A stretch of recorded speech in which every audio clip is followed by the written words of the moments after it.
All right, it's Monday night. We are live. We're going to talk about Goldbacks. We've got Vegas Stacker on the upper right. We've got myself, Blue Collar, and our esteemed guest, Mr. Dub C, who we Hey, just everybody. found out. No, I'm not going to out you, Dub. You can say anything you want. I'm cool. No, we just found out that Dub is just a regular guy, just like us. Well, I don't know about that, but we won't go that far, but we're not regular, so I didn't say I was like you guys. What is up, Mr. Dub C? What is up, Vegas? How are you guys doing tonight? So you guys recovered from Vegas? I'm assuming that you're back in the real world now? I am, yeah, I am. Hey, Vegas isn't the real world? Vegas is definitely not the real world. You're right about that. I'll tell you, man, I had a good time. Got to see Vegas a lot, and we had a couple of meals together, and we had a good time. That's awesome. I'm glad that I got to be there with you guys. Thank you for the invite. Hey, anytime. You know that. That was a very nice lunch we had. Yeah, generally we don't eat at expensive places like that, except maybe Vegas does, but Dub C took us to Nobu. Took us to Prime Steakhouse. Yeah, that wouldn't happen. Like I said, there used to be a really high-end vegan place downstairs at Caesars, I think. And people are always asking, what do you eat if you're going out to a nice restaurant? I love sushi, and sushi is expensive. And there's lots of sushi in Vegas. Yes, there is. And I like. Let's correct that. Good sushi is expensive. Yeah, right. Good sushi is as expensive as steak. And now even eating the vegan version of it, you're still paying $20, $25 a roll for the good stuff, $30 a roll. So I actually used to get sushi from the grocery store. When I was at the grocery store, I'd pick up like sushi. Yeah. Wasn't we've got a grocery store here in town that does the same thing, and they've got Asian chefs working behind the counter. You can see them making the rolls, except it's like $7 for a really nice roll. I'm good with that. Yeah, hell yeah. Usually budget sushi is not a good thing, but yeah, if you can trust the source, hey, more power to you. In that environment where you can actually see them making, it's not like I make the joke that it's dime store sushi. As long as it's not dime store or 4 o'clock in the morning gas station sushi, you're probably okay. Right. That is true. I always eat all the cooked sushi. I don't really do the raw sushi, but yeah, with the veggie stuff, you're not gonna, it's not like you're gonna get worms from the fish or anything like that. Yeah. So talk to me about Goldbacks. Why are you guys pro Goldback? Let me hear it from you. Vegas. I'm gonna call out the chat real quick, and then we'll get to that. Self-Reporting was here. He said he wishes he could stick around but couldn't. Thousandaire says, nice thumbnail. My suspicion the conversation would continue was correct. Joseph Reserves is here. Penny Scout says, lame, lame, lame. The Golden Dragonfly says, yo. Who else we got? Littlefoot was talking about Goldbacks a lot, which that will come up. Pajama Stacking, good to see you as well. Penny Scout, Joseph Reserve, Penny Scout, Joseph Reserve, Littlefoot. You guys were firing it up early this morning or this evening. FG Stacker in the house. Thank you, FG, for your help. Yesterday, I believe it was. I was back and forth with FG, who's hooking me up. Mustard and Biscuits, good to see you as well. Thousandaire, I don't know if I said Thousandaire already. Holy cow, there is a lot to go through already. You guys are awesome. Good to see everybody as always. Thank you for being here. Opal Rose, Uedo, I think that maybe that's how you say it. Uedo, I don't know. West Texas is here as well. Matt Wingy. And I am all caught up. I did not read all the chats, but I have caught up with most of them. So Goldbacks, I'm not really pro or against Goldbacks. Like I always like to say, it's your stack, your money. You work hard for your money or you don't work hard for your money. Either way, it's your money, so you spend it how you want. I am not for or against Goldbacks. I do have Goldbacks. I was buying Goldbacks to do on Whatnot, and I got away from Whatnot, and I actually accepted Goldbacks for some 3D printing that I did for Blue Collar, and that is actually the only Goldbacks that I do own, are those Goldbacks. But I'm not for or against them. They have done good things for some people who got in on them early. And of course, the price of them the value of them, I should say, has gone up with the value of gold, because they do contain fractional gold. And I know everybody harps on the premium of them, but if you think about it, the $20 bill in your pocket is worth more than the paper or cotton or whatever it's made of. Sure. I know people are paying higher premiums for silver and gold for stuff if they want it and they like it. And that is something, that is your choice. If you want to pay twice the premium for something because you want it and you like it, then by all means do it. Like West Texas says, it's just it's very micro fractional gold. It holds, the premium on it's just about the same as if you buy a 1/200th or 1/500th from Monarch Precious Metals, which is, that's fractional gold too. So there's a concept behind it. I don't really get behind the whole concept of it. And I know there's a UPMA or whatever, and you can move your goldbacks and whatever through them and earn goldbacks with their debit card and all that. I don't really get into all that part of it. For somebody that really knows a lot about goldbacks and in-depth videos and stuff about goldbacks is Silver State Stacker, and he is a diehard goldback believer. And Silver State does have a link if he wants to jump up. He knows. I emailed him. I figured he would be good. He would be good for I don't know if we call that the right wing or the left wing of Goldback. About the pro and the con. Yeah, well, let's go with that. Pro and con is good. He would be super pro. So that's my take. I have traded them for silver at other coin shops once or twice, and I have bought them from an ATM, which is silly, and I just did it for a video basically. So that's my take on it. It is what it is. Yeah, you did it for a goof. Yeah. Speaking of that Goldback ATM, the other day I did a live stream and then it cut off. I lost the signal, and you guys saw that it kind of ended abruptly. Well, we didn't know it ended, so we were just going on and on, man. We were like giving you guys a tour of the backstage of Vegas, back on Koval. Oh, here's the Tupac corner. That's the ATM where Liberty Bleeds always tries to buy Goldbacks. And then, down to the hotel, and we thought we were still live, but we weren't. Well, you were still, I was watching it when you were driving in the car. I saw a fair amount of it. I saw you talking about going up to the Big E corner, and I know somebody made a comment about Average Jane being seen in the rear view mirror or something like that. So I was watching it. I just didn't comment on it while I was watching it. Yeah, no, it cut off right at that point. Okay. We lost the signal and it cut off, but it still showed on my phone that we were live. So I'm going on and on. I'm like, narrating. And apparently we weren't live. I even signed off at the end. I was like, all right, Average Joe out. But none of that got captured. So what is your take on Goldbacks? I'm sorry? What's your take on Goldbacks? All right. So my take on Goldbacks. Okay. I love Goldbacks. I've got lots and lots of Goldbacks, as you know. That's a small percentage of what I got. But I buy them to sell them. I'm a Goldback seller. Do I have some in my collection with quotes around it? Absolutely. I've got some because I like to keep a few here and there. And that's about it. I don't plan on becoming a Goldback stacker, although I wouldn't be negative against anybody who does, because it is what it is. Like you said, it's your money. Do what you want with it. But I could see how someday in the future, look, if all you had was Goldbacks versus cash, I guarantee you 20 years from now, the Goldbacks would be have more buying power than the cash. That's all I can say.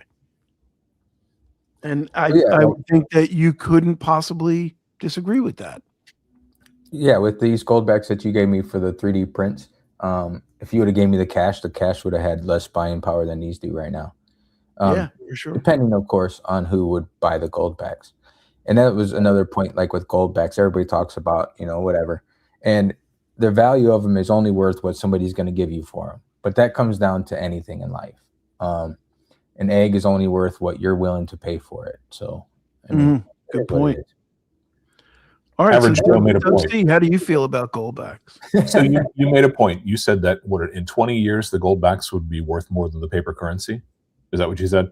Well, I said that they'd have more buying power than if you took a $20 bill or 2 number 1 goldbacks and put them in a safe and opened it up in 20 years. I would say that even at just the melt value, the 1 goldbacks would have more buying power than a $20 bill. That would be my guess. Do you guys remember one of my earliest arguments that I shared with the class about why I don't like goldbacks? All right. I didn't know there was going to be a test. Can you tell us, teacher? I didn't study. I remember. So one of my biggest concerns about goldbacks is we have seen an influx of counterfeits for everything that you can think of, right? In the numismatic field, in the sports card field, even comic books, right? There are a proliferation of fakes, and the technology of making fakes is getting really, really good. Has been for a long time. So until there is a way to definitively test a goldback, it is possible, it is likely, and it is almost guaranteed that somebody is already faking goldbacks. And I used the explanation that I gave in the past was the first thing that I found when I started looking for something that was kind of the version of a counterfeit goldback was gold foil tarot cards being sold on Amazon. And you can buy really high-end tarot cards. Tarot card is a very fancy card that you use for telling fortunes. But they have really, really interesting designs on them. And they use gold foil, and they have a very thin mylar cover to them. And you can buy a 100-pack of fancy tarot cards off of Amazon, complete with like a background cloth and assorted accoutrement for like $9. So if somebody can make those, retail them, and include other things along with them, and still make money off of selling these for something like $9, the wholesale on those is probably $2-3 tops. So that technology can be used to make a counterfeit goldback that I suspect would fool 95% of goldback owners, and it would have 0 gold in it. Argument number 1. There's counterfeit everything though. Like I saw a video recently where somebody was at I think it was at the fun show, and they had counterfeit 90%. So I mean, there's counterfeit now. Like you said, nowadays there's counterfeit everything. But you can test 90%, right? We have tests for 90%. It's pretty easy to test. I don't doubt that there's fake 90%, but you can test it. Can you test a goldback? That's true. Can you put a goldback on a Sigma? There are UV lights on the newer ones where you can test them with the UV light, but so you can counterfeit a UV light, right? Yeah. So if you can test it with a Sigma, if there's some independent device that can test a goldback and determine that it actually has gold in it without having to melt it. We've talked before about how Sri Tips has melted down some of the goldbacks and actually extracted the gold from it. But barring that, which destroys the goldback, it makes it worthless. Is there an easy way, a definitive way to test it that is available to the broader audience, not just at the goldback headquarters? I'm talking in your hands that you can use to test it. If there isn't, then I guarantee that counterfeits are already out there. And if it takes one container full of counterfeit goldbacks to destroy the market, then at 20 years from now, that goldback could very well be worthless sitting in blue collar safe, where the paper currency may actually have some value to it. Yeah, that's a great point. You're absolutely right. And that's why I said, what if the 20 is fake though? Because there's a lot of fake U.S. currency going around out there. I think that's fair. Can you test it though and find out if it's fake? Trust me. I don't know. I don't, I'm not around that environment very often. I'm not using cash that often. And I've seen them, sometimes at a grocery store or liquor store testing it with one of those pins. And maybe Goldback will come out with a pin like that. And maybe this will all be for nothing. But until that happens, these pieces already have to be out there. And if they're not, like you said, one container full, and yeah, the market is gone, right? That would destroy the market. And remember that Goldbacks, while they are, I think they're a novelty here in the United States, I think they probably are being bought and sold overseas. We've seen some of our European or British stackers talk about Goldbacks, and they have examples of them too. But I think this is one of the other arguments, and I'll get off the soapbox in a second, is that this is not just an American phenomenon. This is a very, very localized American phenomenon. I know dealers who absolutely refuse to even look at Goldbacks. And I've spoken to both of my refiners, and both of them say that they won't touch a Goldback. So I think you have an insular population, a Goldback bubble where these are interesting and exciting, and that's fine. There's nothing wrong with that. I don't collect Pokemon cards, but I know that there is a big population of people who do. But if these are being seen as an extension of the precious metals market, that's really where I have an issue with it, for the reasons we've talked about and many, many other reasons. That makes sense. I would imagine that there has to be ways to test them where, you know, you could look at, say, 4 or 5 different points. I think Thousandaire had it in his video today, 5 different points that you can look at, that you can basically, you know, narrow it down. In other words, it's not going to pass every single test. If you make a counterfeit that good, you might as well have just got the real gold back. It's going to cost you more money to make it perfect. Could they make, is the gold in a Goldback truly visible, or could you make something that looks exactly like a Goldback with gold foil that contains no gold in it? Well, I could say this, okay? I've seen OJ, my coin guy, take a stack of Goldbacks, pinch them together, and shoot it with the XRF, and it comes up 4 nines gold. Okay, well, that's one way that you could potentially do it. But if you have to have a substantial number or the higher value Goldbacks in order to make that work, and also keep in mind that an XRF machine is $10,000 used. It's a $25,000 piece of equipment new. Do you have one? Does anybody you know outside of your local dealer have one?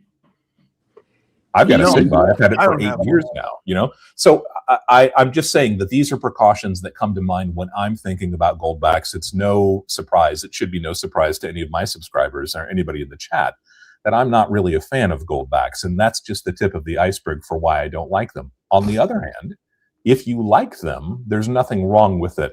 I did a couple of videos about why I don't really see copper as being something that you put in a stack. But I went out of my way to insist that if this is something that you like, if this is something you want to collect, there is no argument against it. Nobody's going to tell you that you can't do that. My big problem comes when people see this as an extension of their stack, because I don't believe that it truly is. I agree with that. When you say stack, though, sorry, Vegas, when you say stack, it could be collectible. You know, we have collectible things in our stack that we know that we're not going to get the money back on. Yeah, and if you want to collect them, that's the point I was making. But I don't see it as gold. I don't see it as easily identifiable, as universal as gold really is. This is what makes gold gold. In my view, Goldback has taken all of the attributes away from gold and put it into something that is not gold. And that seems odd to me. That's very peculiar. But they're obviously successful. So if you want to collect them, that's fine. That's totally cool. But I don't see them as bullion. I don't see them as gold. I don't see them as an extension of a stack. If you want to collect them, they are a collectible. So be it. That's fine. Yeah, well, there you go. Yeah. You can verify them with the XRF gun. You just can't tell how much gold is in there with the XRF gun. That's fair. So if you had 20 counterfeits and 1 good quality Goldback, it would probably still show as good gold, or whatever the threshold is for checking the quality of the gold, right? I think you can shoot 1 at a time with the XRF, but it won't tell you how much gold you have. It just tells you if gold is present. That's interesting. That's So interesting. Yeah, I mean, there's not a hell of a lot of gold in there to begin with. For the higher dollar values there are, isn't there like a gram in the $100 or $1,000 Goldback, whatever it is? It seems like no, actually the 100 is a 10th ounce. Okay, there you go. So that should be able to be read by an XRF. But again, XRF, and a lot of people don't realize this, an XRF is actually kind of a dangerous piece of equipment to use. It's literally shooting X-rays. So Yeah. this is something that you need to be trained to use. This is not a toy, and it costs $10,000. I've You know seen what's like interesting? Go ahead. I'm sorry. Go ahead. there's that one pawn shop guy. He has a guy come in with the XRF, and the guy's like holding the piece and shooting it with the XRF. And I'm like, do you know how many X-rays you're putting in your body? It would concern me, and maybe people who use XRFs all the time know what they're doing, and they've got the right equipment, the right gear, the right training, all that kind of stuff. But it seems weird that we would be saying, you can prove that these are real if you have a dangerous $10,000 piece of equipment. That seems kind of counterintuitive. You know what I mean? That's not what precious metals are supposed to be. Yeah. Well, I've got a cheapo Harbor Freight pinpointer. Okay. I wonder if this will pick up the fact that that's metal. What do you think? What's the verdict on that? I think it probably would. Pinpointers are used for metal detecting, and they find foil in the ground. So it's kind of the same idea. Well, I mean, what about one piece? Can you hear that beeping? Can you hear that beeping or no? Yeah, I mean, when you've got a crumpled up piece of tinfoil in the park and you're digging it, a pinpointer will definitely tell that it's there, but it can't differentiate between, iron, copper, steel, or anything else. Well, if you can verify that it's metal, and then you can hit it with an XRF, and the XRF picks up gold, you might be okay. I don't know. I mean, the XRF would be sufficient if it tells you that there's gold, if you're trusting the weight, the purity, and everything else. The XRF should be able to give you a relatively good idea of the purity of the gold, of the quality of the gold that's contained within. But again, if you're shooting a stack of them and there are counterfeits in it, I just think that, I made the case that I don't really like gold or silver, gold primarily, when it's in an assay card for this very reason. If you can't test it, that makes me nervous. That's taking away your ability to touch, feel, heft, ping, specific gravity, sigma, everything else, water displacement, everything else that you want to do. This is why I don't recommend gold in assay cards. To me, a GOLDBACK is like the end-all be-all of assay cards. It's everything that's wrong with an assay card and nothing good about it. Yeah, but I mean, even an assay card, you can test gold or silver through an assay card.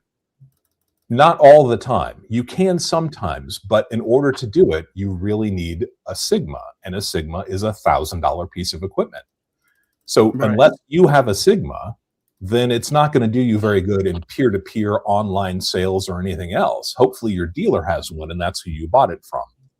But you can see the whenever there is a hole in whatever it is that you're using to verify that something is authentic, whether it's the price of an XRF machine being 10 grand or buying and selling online, anytime you have a hole in this ability to measure what something is, it's going to be exploited.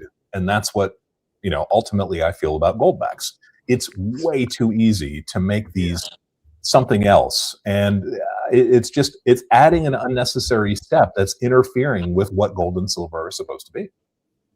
I feel like I'm preaching here. Do you guys feel like I'm preaching here? No, not at all. But you're speaking your opinions, and it's good. I'm going to pass the tray around. I'm not a big advocate, and I wouldn't go out of my way to buy GOLDBACKS. I wouldn't. Actually, I've never. Like I said, the only GOLDBACKS I've bought were to flip on Whatnot, and then I've taken them as payment because I was going to use those on Whatnot. But yeah, I mean, I'm not one that goes out there searching for them, or it's a novelty that can turn out to be beneficial in the long run, possibly. That's fair. I think that's totally fair, right? Yeah. Well, I got a question via text message. Okay. Okay. Silver State texted me. He said, "S-Dub, have we ever proven that there are fakes out there? In other words, do you know of any, or are you just speaking of the possibility that there could be?" I'm speaking of the likelihood that there is. Now, I did see a thread on Reddit about 2 weeks ago where somebody claimed that they had encountered a huge stack of counterfeit GOLDBACKS. I would never speak about something like that unless I saw verifiable evidence that it had happened.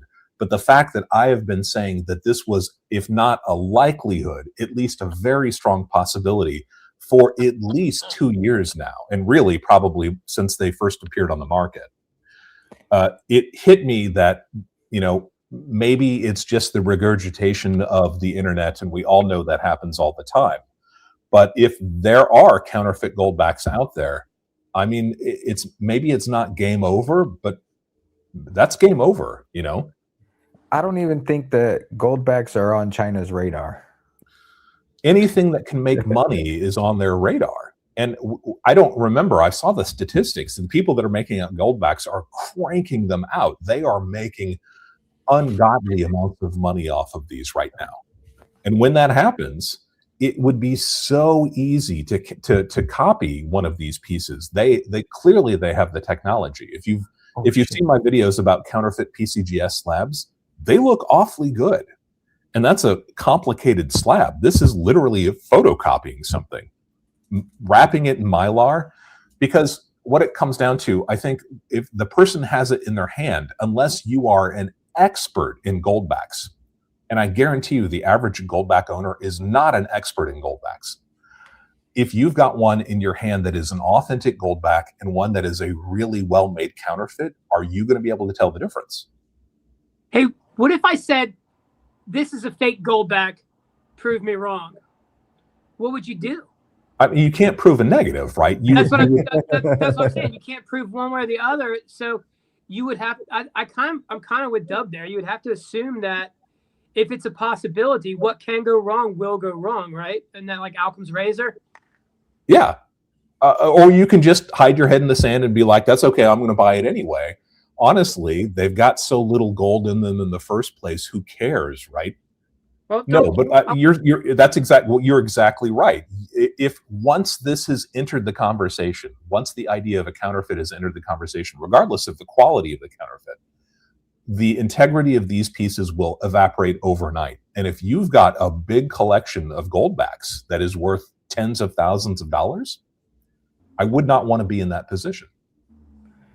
No, yeah. I mean, if you're holding tens of thousands of dollars of goldbacks, then yeah, I don't know. So I looked up real quick the top most counterfeited items. Top 9 most counterfeited products in America in 2024. Does anybody want to guess what number 1 is? And I figured this. Handbags. Yeah, I was going to say handbags or shoes. Handbags. Yeah, we're ripping off women with extra cash these days. Seems to be like where it's at. Taking candy from a baby. Oh, I see it every day, all day. Fake. This lady. Yeah, but people buy those willingly. Yeah, I was going to say, this is an inexpensive way to get a Fendi bag or something, right? They probably love them. I had a couple at my table the one night, and she had a Chanel bag, which are normally like $2,000 for one that will hold a credit card. And the guy's like, yeah, I bought it off the internet. It's fake. And she's like, yeah, it looks just as good as any other. So she knew it was fake too, and she didn't care. Until you come across the real rich person. And then they're supposed to know the difference, but I think a lot of those people don't care either. What are some of the other things on the list, Vegas? Number 2. Would you like to guess number 2? Watches, which is another one. I see a lot of fake Rolexes out there and a lot of fake quote unquote high-end watches. Dude, I suspect a couple people are wearing fakes because, like, if you go to talk to them about it, like people that you know very well, not just a stranger shrugging you off because you're trying to start something, they tend to not want to talk about it. You know what I mean? I know a guy that has a lot of Rolexes, and he has fakes to match everyone that he has a real one of. And I said, wouldn't it suck if you got killed for a fake Rolex? You might as well just wear the real one. It's tough to get killed no matter what, though. That's true. Yeah, but I used to collect watches. I participated on Time Zone, I think it is. It's one of the earliest online forums for collectibles, and it was about high-end watches. And I used to collect them. I still have a core collection of 3 or 4 really nice watches that mean something to me. But I realized early on, probably 20 years ago, that it just didn't make sense anymore because there were so many counterfeits out there. And honestly, that's one of the reasons why I have my chain. is because for all intents and purposes, this is a Rolex. This is a gold Rolex, except there's no problem about it ever be considered fake. If you wanted to melt this down, it wouldn't break my heart at all. The gold is right there. It's easy to assay and to assess. So it's that whole philosophy. You can see where I'm coming from when it comes to things like goldbacks. I've already been through this process, and I've already convinced myself that if you do use Occam's razor, the most logical thing to do is to go for bullion and not something that is a fancy Mylar plastic printed piece. Hey, I got that Sigma recently, right? Yep. And one of the things I did was I went over everything that I can test with it, like 80% silver, et cetera, et cetera. Yeah. And it's kind of like when I buy extra capsules, it's like, what do you stack? Well, what fits in the capsules, of course. So it's the same thing with my Sigma. I try to stay in the wheelhouse of things I can test. I like a lot of this fractional movement, but I think things get so fractional you can't test them at a certain point, and then you're kind of out into the deep end or the deep water by then. The sharks are about. Yeah, I think you're right. When it comes to those, 1 gram pieces, I've seen Sigma being able to test some of those, but they get a little bit iffy, especially if they're in, original packaging. Oh yeah, yeah. So Even just regular 1/10 grams. I tested a bunch of 1/10 grammers for someone, but they came from Atmex. I know they came from Atmex, and they're probably fine because they're platinum. But I couldn't get the wand to detect them; they were too small. Yeah. So, right. Issues. So there's clearly limitations, and at the risk of sounding old school, and I'm not even sure that I really truly believe this because I'm still kind of formulating this idea. There has always been a relationship between gold and silver, right? We know this. This is bimetallism. This is what's been done forever. The fact that there was a $20 gold piece and a $1 silver dollar that weigh essentially the same amount. So when it comes to fractional, I think that there is logically a point at which you shift from gold to silver. Well, yeah. Old school. It clearly is. And it may not still be appropriate. It may not still serve that function. But I don't think these micro divisions of gold, like a goldback, make sense. I would rather see people with a 90% silver dime if they really truly think that they need their wealth in such a microscopic amount of precious metals. If you need to buy your gold, if your budget makes it so that you need to buy your gold the same size as a fentanyl, maybe you should just get some silver. I think that's fair. I think that's the correct way to think about it. And I'm open to other discussions about this. And like I said, I still haven't really solidified my view on the ratio of gold to silver, the reason that we still use silver. Is it a dead metal? Does it really make sense? But I do think that there is something to the fact that this has been done for thousands of years. If we're going to put our faith in gold, put your faith in silver. Maybe it's never going to be the value that it's supposed to be. But if it's a fractional piece of gold, if it can be seen that way, I think it makes infinitely more sense than something like a goldback. I got the dead metal comment from a dealer when silver was $34 and I was picking up 300 ounces one day. Yeah. He was like, Ow. he's just completely broken. And I'm like, yeah, probably. Well, have a good one. Thanks, Average Jane. I appreciate that. I actually have my mic up a little bit higher than what it usually is, and maybe that's got something to do with it. But you can clearly see that this is something that I feel passionately about. I want to reiterate that I truly, honestly believe if this is something that you want to collect because you think it's cool, I'm not telling you not to do it. It's just that I see so many flaws in people in general. No, I see so many flaws in the argument about goldbacks that it's not something I can get behind. And I think it's important to at least have a little bit of a contrarian attitude when it comes to these kinds of things, so people can bounce these ideas off of each other and maybe come up with their own conclusion. But there's a bit of placating involved when you say as long as it makes you happy, stack it. Like, I mean, if you like to hoard trash until you fill your house up, I'm not going to say God bless you. No, like I said, I think that there is truly a difference between stacking and collecting, and these are a collection. I don't think these are part of the stack. I just don't. As long as you identify it as the correct thing, you put it under the right tab. Yeah. Like I said, if you want to collect Pokemon cards, I don't know anything about Pokemon cards, but I know that there are a lot of people who really like them. And if this is something you really like, I have fine art sitting on the wall across from me. It would not be a lot of people's cup of tea. And I totally get that. And I didn't buy it because I think it's an extension of my precious metal stack. I didn't buy it because I think it's going to go up in value necessarily. I bought it because I like it. It's something that I want to collect. And that's kind of how I see Goldbacks. Well, a lot of people like the Mona Lisa, but I mean, just because you have the Mona Lisa dub doesn't mean, you know, that. Yeah. I do have some amazing pieces of art. If I stop and look at them, and I don't look at them often enough, they're across the hall from you, literally across the room from me here. I've got some really cool pieces, and I will probably eventually share them with the class also, so you guys can see what I'm talking about. But I know I've said before, I collect artwork made by some of my favorite rock musicians.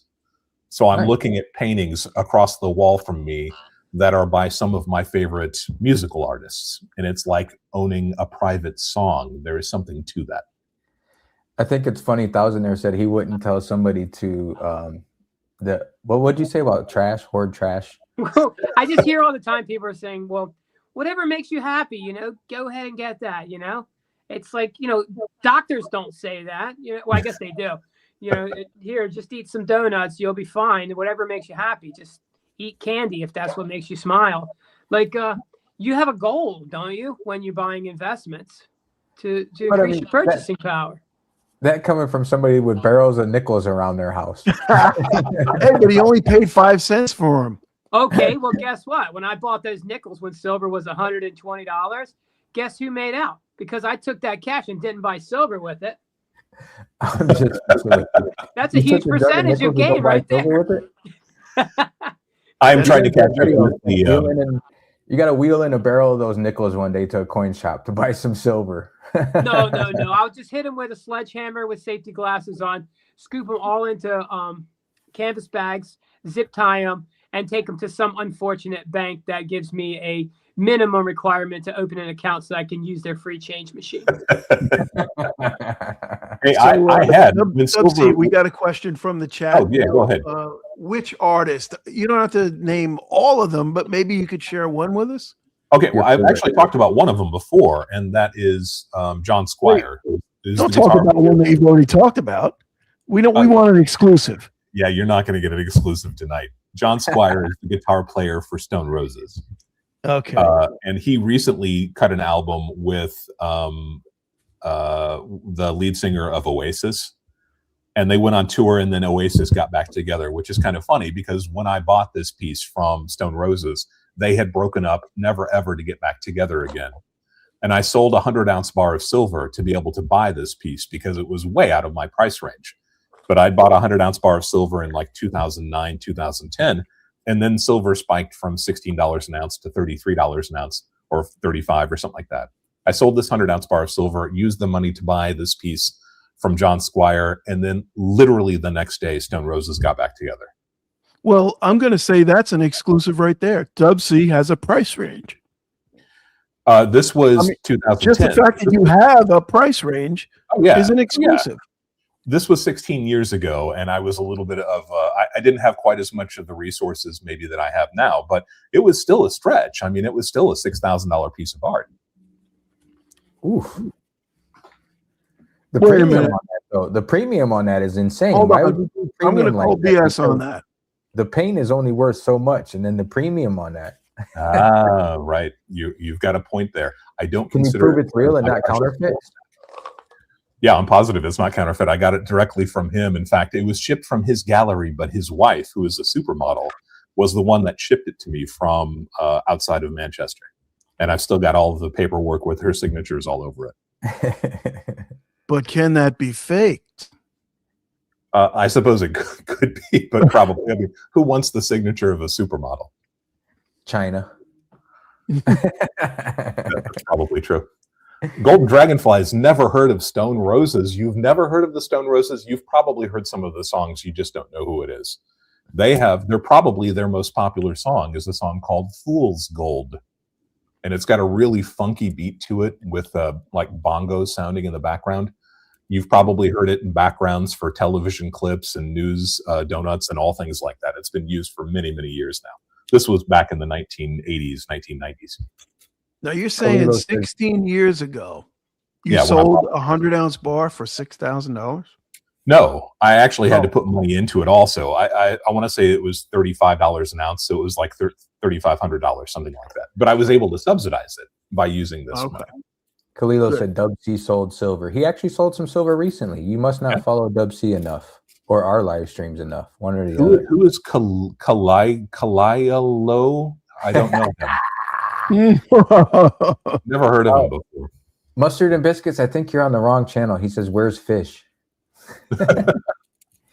He's either eating or on the treadmill. I don't know which one. Both. He comes on our live streams while he does, so who knows where he is. Man, I can't talk both. He could be eating on the treadmill. Yeah, that's true. Crow Dragon Pirate talking about his April Fool's joke. I don't know if you guys saw it. He had a jar that he picked up at a resale shop that had like a gold eagle in it. As soon as I saw that, I was like, dude, come on now.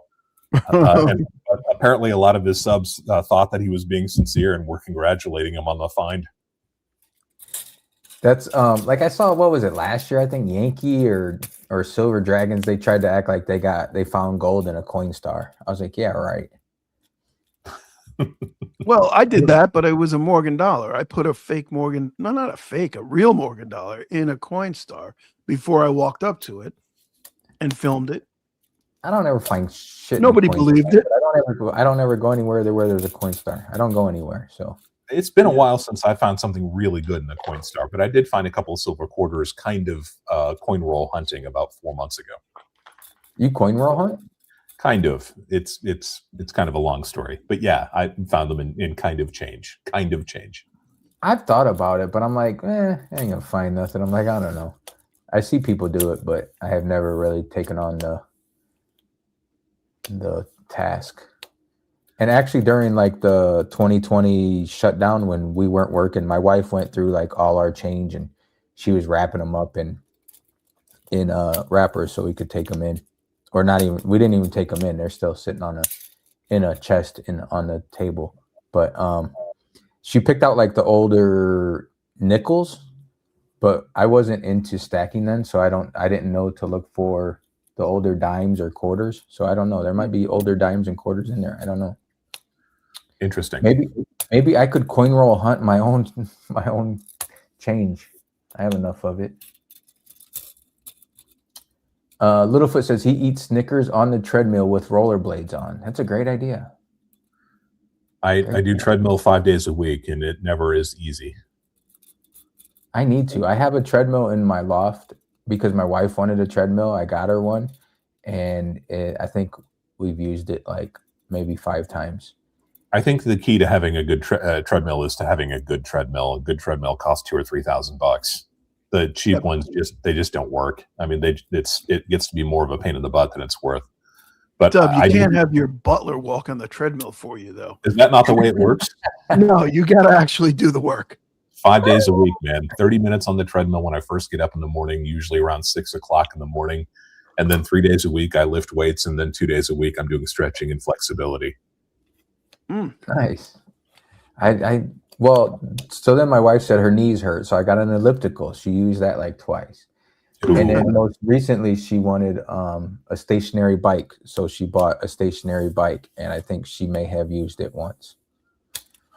Yeah, you've got to find the right piece of equipment. And I've been using a treadmill for probably 20 years now, 25 years now. And once you get used to it, it just becomes something that you do, and it's not that bad. It was funny because when they delivered the bike and set it up and everything, they're like, "Oh, you got a nice little workout area up here." And I'm like, "Yeah." You see the dust on it all? I think didn't you send me a picture the other day? I think there was a treadmill in the background, wasn't there? Yeah, if I sent you, yes, there was. Yeah. I won't share it. That is our loft area where that TV stand is that I will be moving. That's the one, yes. Right after this live stream. That was a very nice TV stand, by the way. It was my wife's TV stand before she moved in. When you start dating someone or marrying them or whatever, and they move in, they have their stuff and you have your stuff, and then you combine it all and it's all a mess. So, yeah, it's an eclectic mix. Yeah, an eclectic mix. So her TV stand is in the loft, and my old TV from the living room is in there, and neither one of them get used. What was the coolest thing you guys saw at the coin show?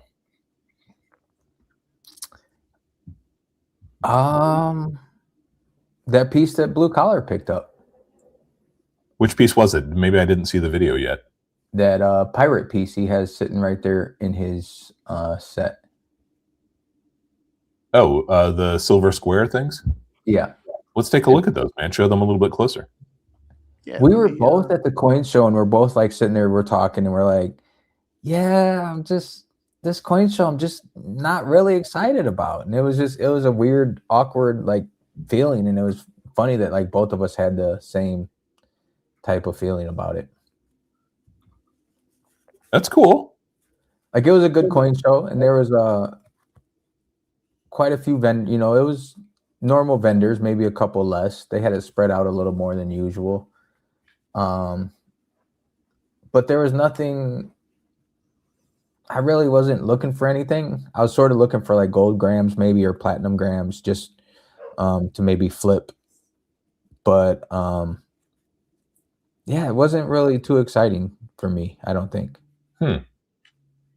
Those are nice pieces, though. Yeah, nice MK bars. I enjoy them. But What about I'm you, with Blue Collar? Vegas, What man. was It wasn't.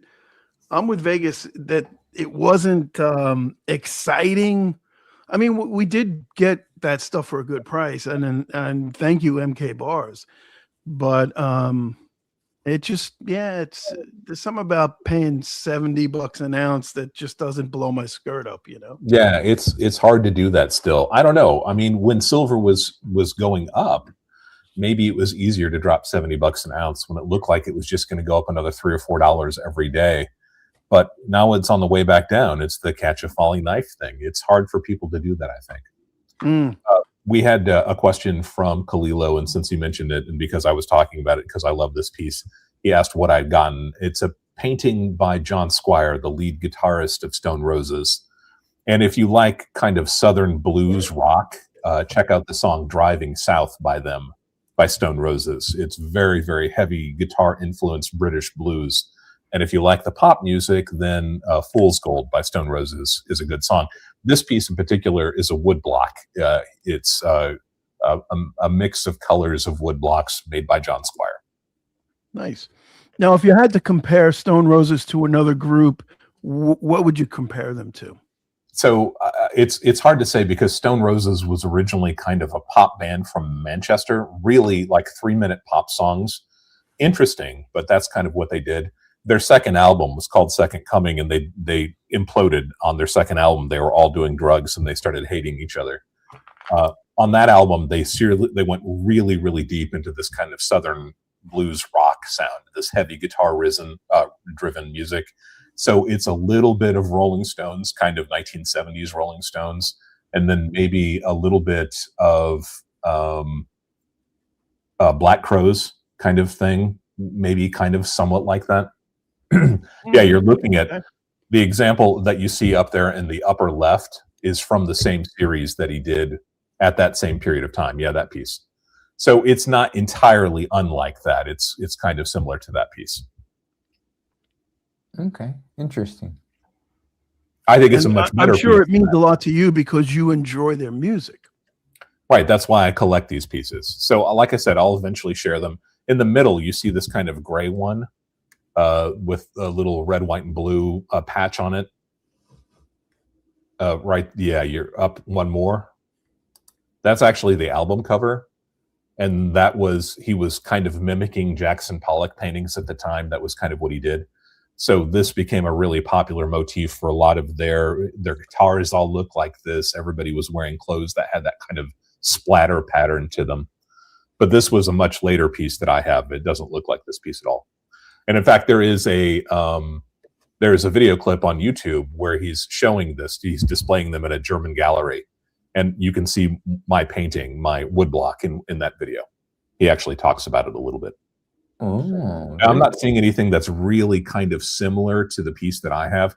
The piece there in the middle, if you go to the middle and then go up right there, that's of the same series.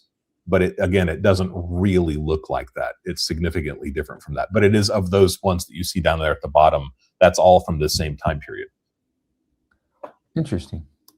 I know it's not everybody's cup of tea, but like I said, it's almost like a work of art, or it's almost like a song, right? It's a private song by John Squire that I'm the only person that gets to hear. It's kind of a fun thing. Kind of a Freudian slip there, almost like a work of art, he said. It's almost like a work of art. It's almost, it is very much like a work of art. Yeah, his stuff went up in value right after I bought this piece, and I probably could have sold it for 3 times what I paid for it, but I would never do that. I like this piece too much. Everything you buy goes up in value. You cause the market. Yeah, I don't know about all that. I've definitely got some things that I've blown some money on that have not gone up in value, but we'll get there eventually. Did we lose Thousandaire? Oh, I don't know. He said he was going to refill he was going to refill his green tea, and I don't know where he went.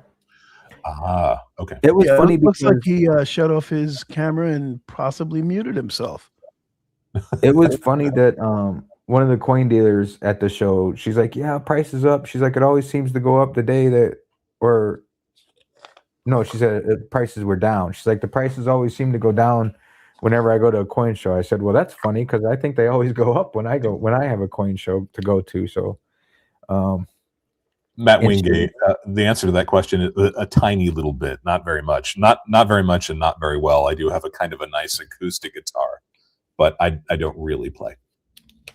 It was funny because that was the lady from MK Bars, and she quoted the spot price from. It wasn't from Kitco; it was from somewhere else, and it was like a couple $dollars off. Which Was she saying 75 or something? Yeah. And it was 73-ish. Yeah.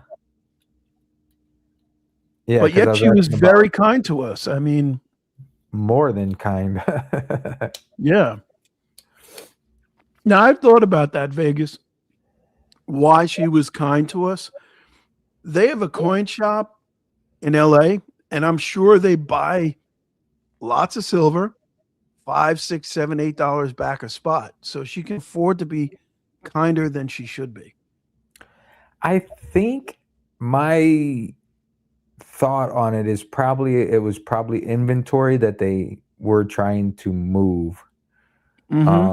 Stuff that they've had in their cases for a while and nobody was interested in. And like you said, they might have gotten the silver at a cheaper price at the time. So they are able to move this at the prices they did and move on from it, you know? Because if you keep the same stuff in your case day after day after day and it's not selling, I mean, you have to eventually bite the bullet. But wouldn't they be able to melt it back down and just do something else with it? They should. Yeah, but I mean, at some point, there's diminishing returns on that. I mean, if you got to melt it back down, you might as well just sell it cheap. Yeah, true. Yeah, I guess. They forced me to buy silver because I've been in the thinking of making a video about I'm not buying silver anymore. Sort of clickbaitish, but not clickbaitish because I haven't been looking at silver. I've been looking more into platinum and gold just because of my own thinking and thought process.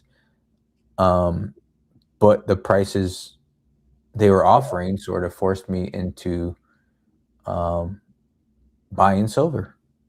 Right. Well, there was also a bit of an arbitrage there, which helped, you did the arbitrage. I didn't even do the arbitrage. The piece I bought was straight cash. Oh, I didn't know that. I thought you actually did that too. No, mine was straight cash. You and Silver State were doing the arbitrage deal, and I was just, I know there was you came out a little bit ahead on it, but for 4 ounces, it wasn't really. Well, I could tell you that it was a lot ahead. For what that, I wouldn't give. I mean, yeah. No, but seriously, it was a big. I think it was a big difference. Let me just look. Hold on. Give me a second. Go ahead. You can keep. But I mean, okay, so even if I were to save, say $3 an ounce, that's $12. No, but I it mean, was more than that, dude. By the time, and I only used $200 worth of Goldbacks. When I say 200 at the wholesale price equates to that piece, the 4-ounce piece, I got at an equivalent of 62.75 per ounce. That's cheap. yeah. You know, figuring what she charged plus the difference in the Goldbacks, that's a nice pickup. 62.75. Now 2 weeks from now, spot could be $58 and I got egg on my face. But at the time, it was a good idea at the time. Yeah, I think you made a really good argument. Definitely was an eye opener for me and something I probably should have been paying more attention to. Because I profess to be this know-it-all, right? Who knows all this kind of stuff. But I think you made a really good argument about averages. When you start to look at how much I paid for a lot of the silver that I have, it's going to be okay to buy at 75, $80 an ounce if that makes my average price per ounce go up, 20 cents or something like that. And I because of that, or at least to some degree because of that, I did pick up something like 9 ounces of silver this quarter. Right. And it's also kind of a badge of honor in a sense. It's like, yeah, I got some $90 silver. You know what I mean? It is. It is in a sense. It's like, hey, I was there, Yeah. You get your t-shirt. Yeah. We have a question about platinum. JDF, what are you interested in platinum? I don't own that much platinum, but I guarantee you I've got more platinum than anybody else in the chat right now. I can't get to my platinum. It's in my office is a mess right now. Kalilo says called out BCS, Vegas, Dubs, Dragoon, and Thousandaire Plus. Who called? Who called out? What are you talking about, Kalilo? I gotta go back. MB called you out on the live stream yesterday. Mustard and biscuits. MB, the lawyer or the lawyer guy? I didn't see your live stream, Kalilo. Sorry, I've been. Michael, the lawyer guy. Yeah. Yeah, he was. Watch that. He was talking about meeting up with us at the coin show because he is a Vegas local, and then told him to email me, and I never got an email from him, so I don't know. Now, I think Dragonfly was at the coin show as well, but I don't recall seeing anybody that looked like a dragonfly. So I don't know what the deal is with that, but I don't remember seeing there, and there wasn't that many people there. It would have probably been pretty easy to spot you. But was there anything that you guys saw that was selling in particular? Anything that was selling hot, or was it just kind of a lukewarm show? Because that happens sometimes, right? Lukewarm at best, I would say. Wow, yeah, that's a bummer. I mean, it sounds like you guys had fun. I wish I could have been there too. But when you've got an exciting show, that's a fun thing to be around. You can feel the energy, and when it's not there, it's tedious to actually be in a show like that. It was the crowd was sparse, to say the least. I wonder why. It's the smallest crowd that I've seen at the coin show since I've been going to them. It seemed like there was less tables, and they had them spread out more to make it seem like it was still the same amount of tables. Yeah, that's kind of weak. Maybe the online presence is taking away some of their traffic, or it's the go away in May has already begun. Well, I think there's a lot to play with it. I think we've talked to Nash before with Pure Metals, and he shared like some of his information, and he says like sales on the platform are higher when the price is going up. And when the price is going down, people aren't buying as much. So maybe like Dub C said that earlier, and maybe the price dropping has people fearful from buying. They want to be buying on the way up and not the way down, which, is what it is. But I mean, it was Easter weekend too. So it's sort of a weird time to try and have a coin show. That's a good point. I hadn't even really thought about that. Wait, but that guy was lying to us and he wasn't really Dub C. I wish I could have been there, Average Jane. You missed it. I did. And there were big deals. We saw some big deals going down, but I think there's a lot of like either vest pocket dealers or dealer to dealer moves being made there. There's a lot of people going around the room making a lot of big deals. I think there was one guy that was selling looked like 6 grams of platinum that were on the thing. And 6 ounces. the dealer was just pulling out bundles of 10,000 out of his pocket like it was nothing. So it was interesting. There's always cash flowing around the room. There's always big deals being done. But like the smaller onesie twosies, as Vermilion Enterprise likes to call them, or Vermilion, whatever. Like the onesie twosie type crowd didn't seem to be there to me. That's what makes the show exciting. Dealer to dealer is really kind of dull unless you're involved in that world. It's like that movie Rounders when they all meet each other in Vegas and they're like, if we're just going to take each other's money, we could have stayed at home. Right. Yeah, well, Yeah. give them a good reason to write off a trip to Vegas too, though. Oh, That's true. sure. You don't need to go into your Vegas trip. You never know who could be watching. Thousandaire, how much platinum do you have, or what are your feelings about platinum? I got about 3 ounces of it, and I actually I had opportunities to buy palladium, and I took them. So I have about 5 ounces of palladium. It was all bought for spot. So, That's awesome. Yeah. So what are you gonna say, right? So Yeah. And I got all the platinum eagles for spot at the time when it was like $1,500. I know you were ahead of that curve because I watched your videos back then often. So I was watching your video when I was still dreaming of buying the palladium eagle. You had already gone there. I think you got yours probably for $900 or something like that. Whatever the issue price was. It was low at the time. Yeah, it was. I want to say it was about 1,000, but I don't remember for sure. That's a great piece, but it's my only piece of palladium. I had a 10-ounce pant bar of palladium, and of course, I sold it a long time ago. Yeah, I'm always saying that you don't choose palladium. Palladium chooses you. It's a really thin market, but it's a lot of fun. I'm glad I've got the piece that I do have. Yeah, if it's out and about and someone wants to get rid of it, I'll go for it. I'm intrigued by it because I'm wondering, who are these people? You know, I see them. I see it posted on eBay, and it's always going for substantially more than the cost of the palladium. I mean, at times it's like more than platinum. It's ridiculous. That is weird. But people are buying it because I watch the auctions. So that's what I'll look it's at their selling other for, or items that's what being they're asking sold for. and try to get in their heads. And I see a lot of golf items. So I don't know what the palladium world is. I don't know why I can't find this up. Oh, my camera's reversed. I hate that. Yeah, I gotta flip it.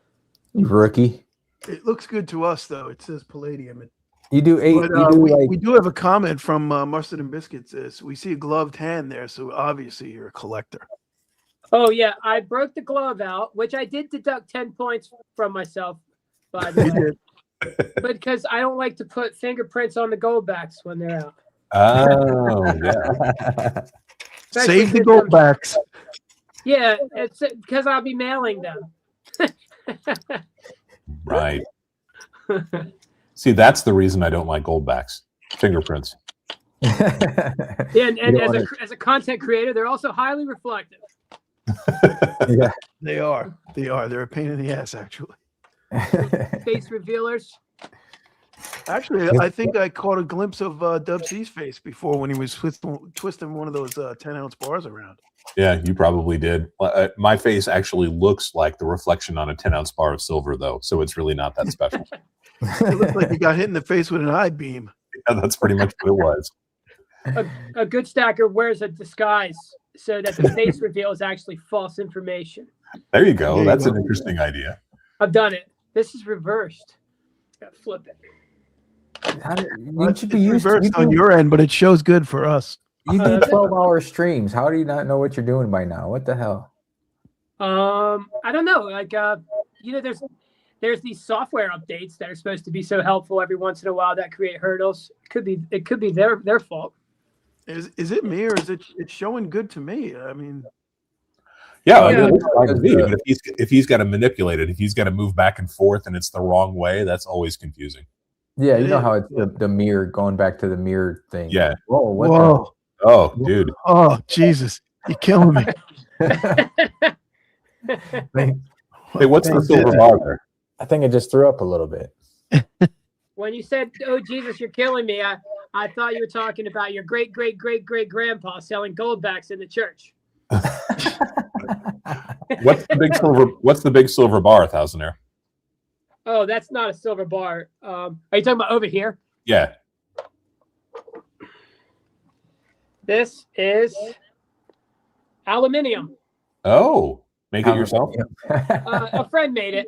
Ah. I'm going to actually, after ragging on copper not too long ago, I'm actually going I'm going on a trip, and I'll be stopping off in another state to pick up 70 pounds of copper bars. Wow. Yeah. I'm going to put it right next to my nickels. But I'm getting a good deal on them. So I don't think I think if I really wanted to sell them, I could actually make a profit if I really wanted to sell them. But I think they'll make a nice prop, and I think they'll be an okay hold. You know, I'm sure the money would be I don't know why you'd want to put copper next to your nipples, but okay. Stack whatever makes you happy, Thousandaire. You know, that's all, Yeah, that's all that matters. Garbage. He said it. I like stacking stickers, but the problem is I keep putting them in the sticker book, and then when it's time to resell them, I can't sell them. The pour lines on that one side look like it has like an alien embedded in there. It's like kind of cool looking bar. Like this? Yeah, look down at the bottom. Kind of looks like an alien. Well, head. I think it's probably like you're looking at clouds. The best abstract images always show the viewer whatever they want to see.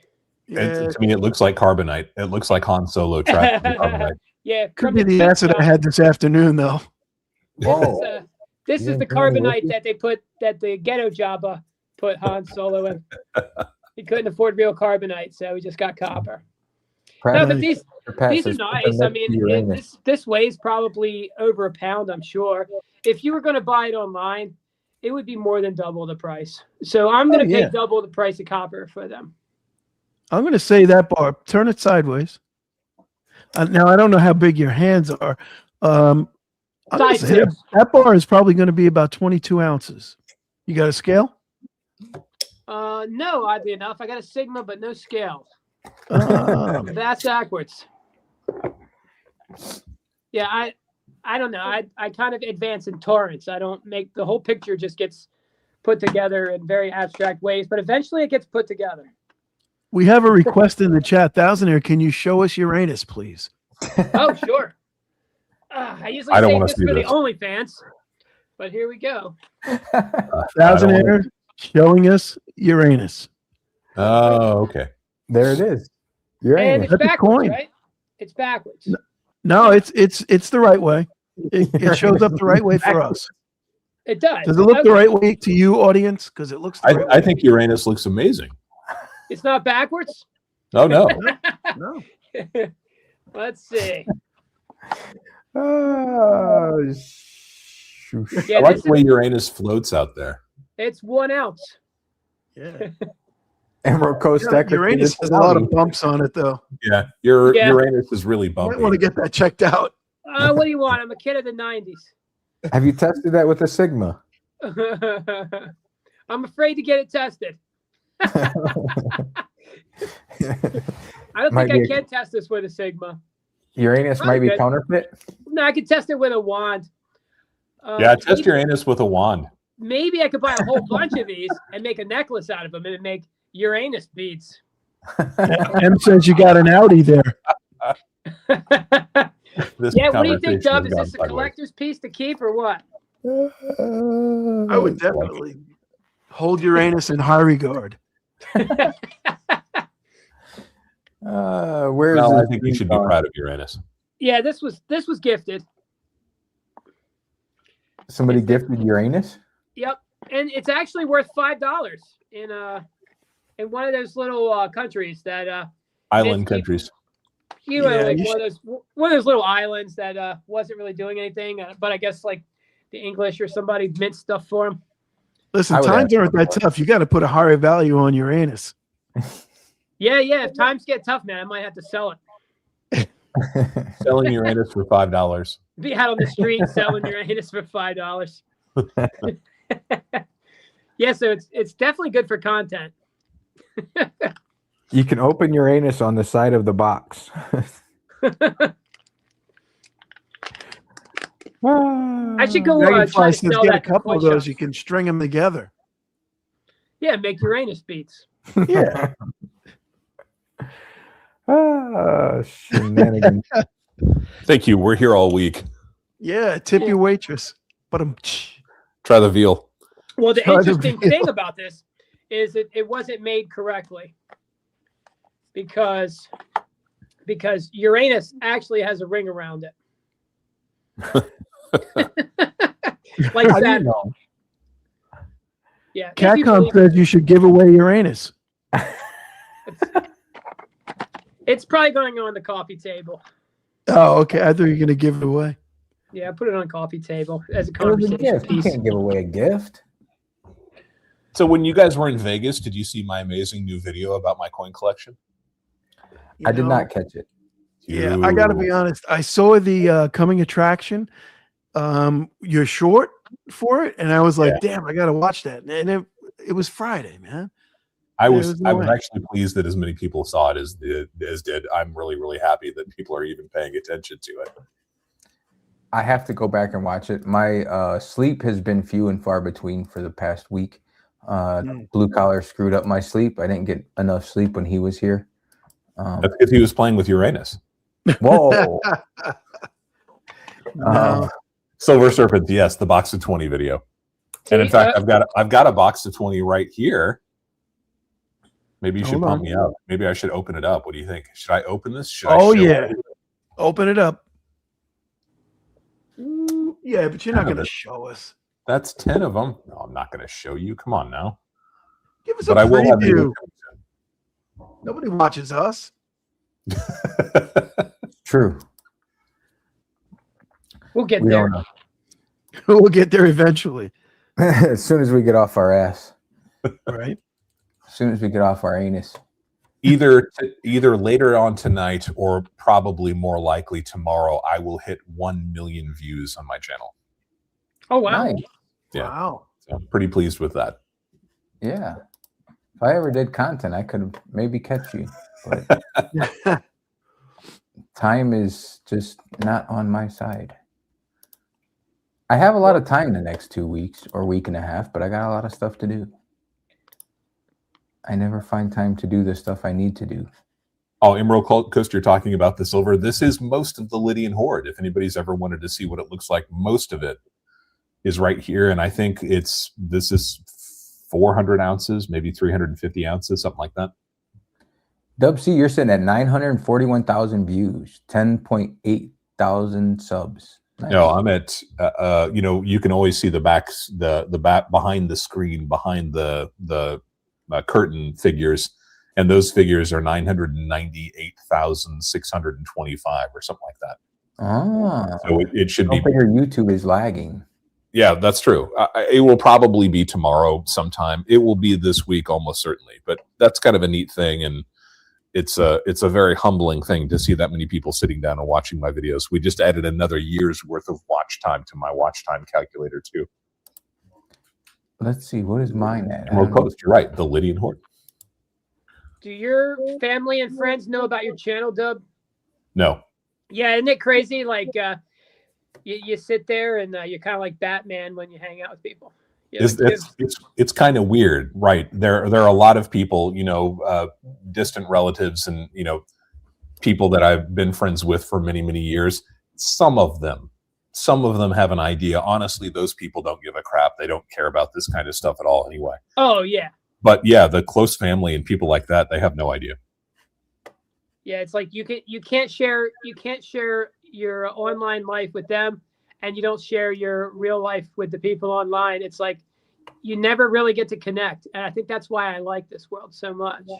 You nailed it. That's very true, and it can be a little bit isolating, which is one of the reasons why it's cool to get together with other YouTube content creators, because I think we all share to some degree or another that same idea, right? It's a little bit strange. We're caught kind of in a twilight area, especially for this type of YouTube content, because there are people that make their entire career. There are people who have hundreds of millions of views, watching their faces, watching their reactions, watching them put on makeup or whatever else those YouTube content creators do. Mm. But within our sphere, there really aren't that many people who face reveal. That is That's true. my other channel. I wasn't going to talk about my other channel, putting on makeup, but thanks, Dub C, for promoting that. Really appreciate that. I'm up to 2.3 million putting on makeup. Dang. Oh, I didn't know you're not gonna tell him you're a Jeffree Star? You're like You're a not- transsexual makeup artist? No, Are you Oh, also that piece Vegas of man. Friendo? What is that? I am not Vegas Friendo. Is somebody out there Vegas Friendo? Yeah. Somebody's watching now and then on my channel. They're called Vegas Friendo. Really? That's funny. Yeah. Yeah. Well, I mean, Vegas is a common name, you know. Yeah, that's true. It's a place. Thousandaire, what is Yeah. that piece? Is that in the UA piece? Yeah. Yeah. It's I think so. Yeah. Was Another one of those island countries. yeah, Samoa or something. Let me see. Fiji. That's a cool piece. It Yeah, is yeah, awesome it's pretty piece. Now, that was a gift as well, wasn't it? Yeah. Yeah. Oh Silver My Love or B Rad. He said Yeah, some Oh, pretty Silver cool My things. Love. Yeah, I remember that piece. I don't know if you guys saw it, but Landis Studios made an overstrike of the Wing Liberty design on some of my $50, and I posted a picture, I think, over the weekend Yep, to see I what did see people that thought one. about it. It's a really cool interpretation, I think, of the Weinman design. But they're on my $50. You know, I sent him a roll or 3 or 4 rolls of $50. Kind of neat to see. Nice. What were $50? Were they Benji's or? I sent him, I want to say it was like 2 rolls of Walking Liberties and then a roll each of Franklin and 64 Kennedys. I don't remember for certain how many it was. It was quite a few. And I've got, I don't know if you guys you want to pump me up again. If you didn't see it, this is the 9,000 subscriber giveaway piece that was struck over one of my Walking Liberty $50. So this went to 9 people and I got number 1 of this group. But then when I got this piece, and it was a week and a half, 2 weeks ago that I finally got my copy of it, he also he at Landis sent me this piece. And I was able to kind of premiere this at my live stream last week. I think this is an overstruck Kennedy $50, 64 Kennedy. Wow, that's crazy. Isn't Now, that is he cool? is he sponsoring you or? No, come on now. I don't do any kind of sponsorship. I don't know if you guys saw it, but Golden State Mint, I asked them if they would do something for my subscribers because in the video that I did about the Cuauhtémoc 5 pesos, they create those modern pieces that have that same design on it. So I just asked them if they wanted to offer some kind of a discount that I would tell my subscribers and my viewers about. And I think a lot of people misinterpreted that. And they thought that I was being sponsored by them. Dub C is not for sale. I don't do sponsorships. Did he strike the Kennedy with a skeleton to mock his assassination? I asked him about that. I said, dude, I don't want to be that guy, but is that really the piece you want to use for a skull? Is the Kennedy? And I'm like, some people Put a hole in the skull. Oh, they might like that. Now you went too far. did I go too far? Too soon. I actually had concerns and I raised those concerns, but ultimately, as weird as it sounds, he is an artist. Landis Studios produces pieces of art, and if he felt that was appropriate, I wasn't going to tell him not to do it. But I did raise that point at least before he started striking those. So as long as you're an artist, you can express any type of thing you want. My opinion about art has always been as long as it's intentional. If you were trying to do something, then it's valid. If you're intentionally making something that is goofy or stupid or silly, then it's not valid. And I was going to say there was a young artist in Germany. He didn't quite make it, but he was an artist nonetheless. Yeah, he tried, and look what happened to him. Was that Hitler? Yeah. Now have you guys ever heard of Coin Vandal? I don't think so. He does work with here, let me show you. I think he got That is cool though. I saw on, I think it was his TikTok, I got an alert. Not that I'm a big TikToker, but or no, was it Instagram? I don't know, one of those. But I think he got like a cease and assist order because he takes like blue collar. Can you share that screen? He takes like Benji's and Morgan and Peace dollars, and he basically it's like a hobo nickel type thing. He does artwork with them. I was thinking about getting a Dremel and doing some things. Sorry. Blue Collar, share that screen if you would. You want me to share something? Please. Yeah, I walked away for a minute. Sorry. Get what the? Oh, there he is. Like, he does awesome work. Cease and desist. It's not against the law to do that. I don't know. I mean, it could have been just bullshit. I didn't listen to the video.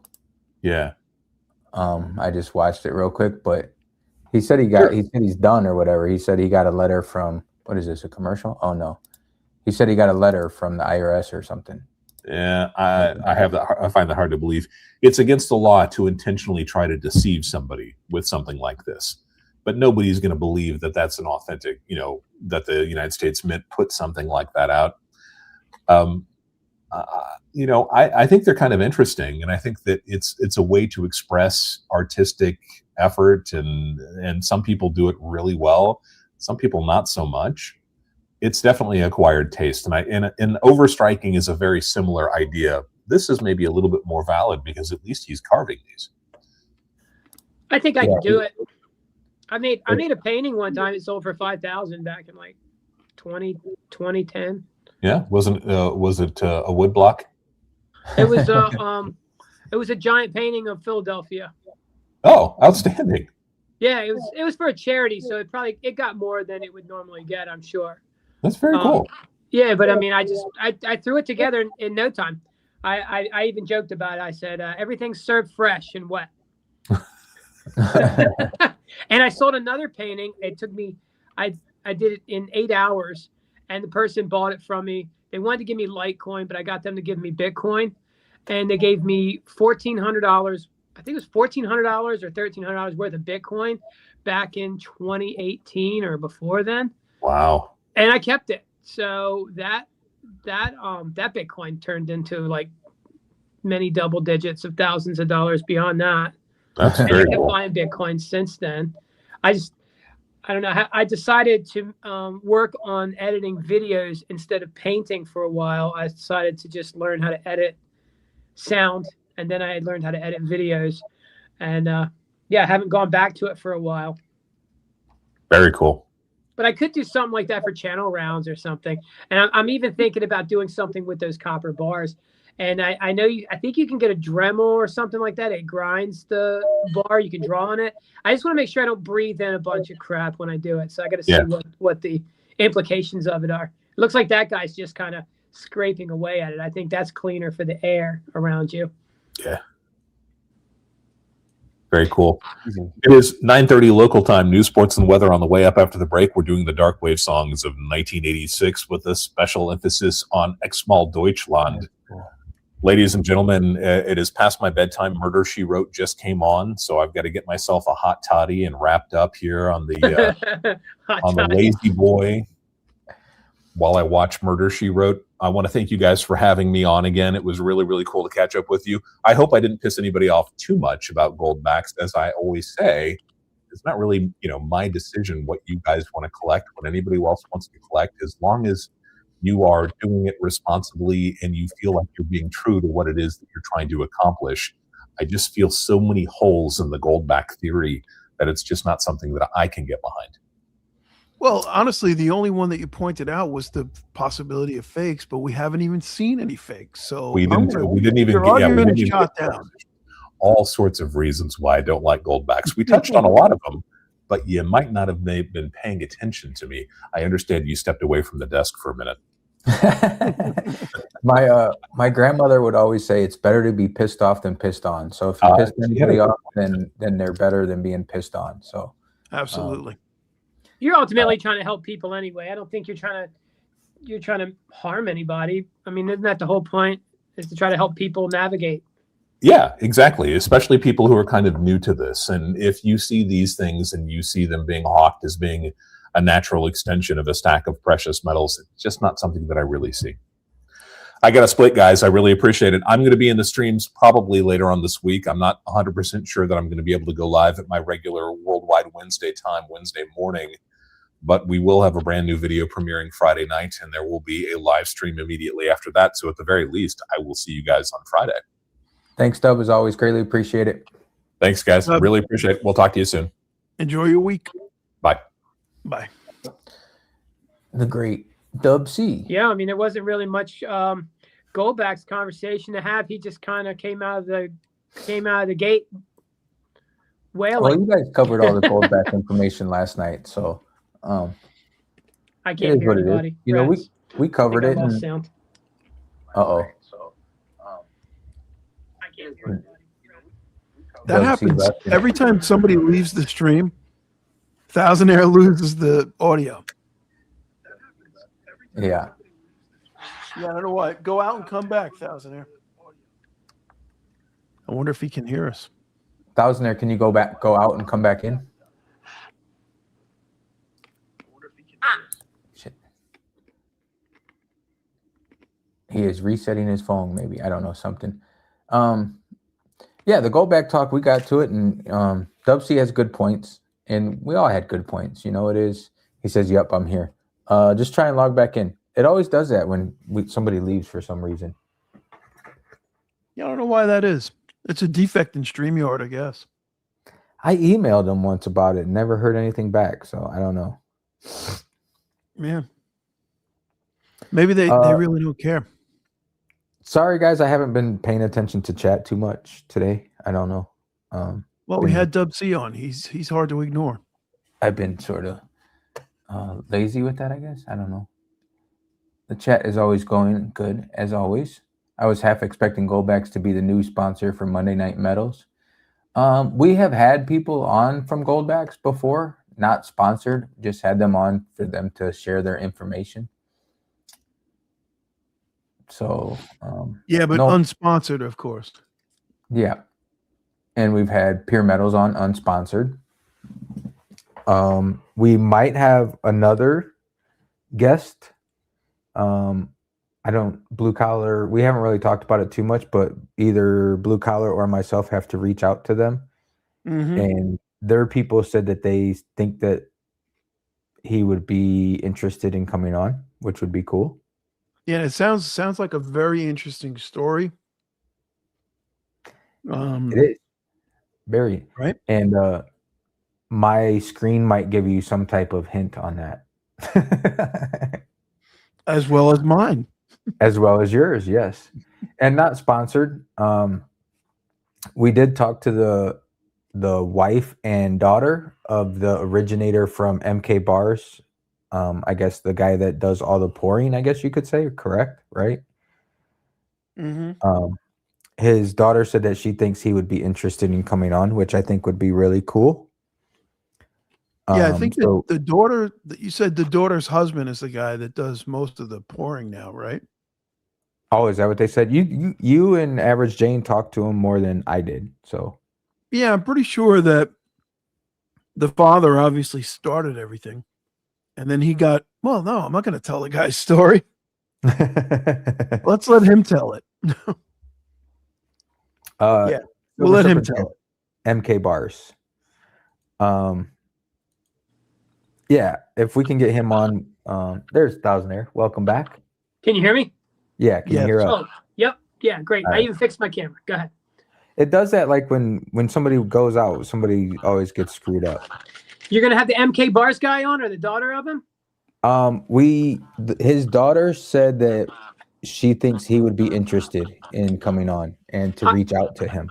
I watched their live auctions on eBay. I made videos on some of his pours. I was probably like one of his first customers a long time ago that aired his stuff on YouTube. Yeah. Oh, nice.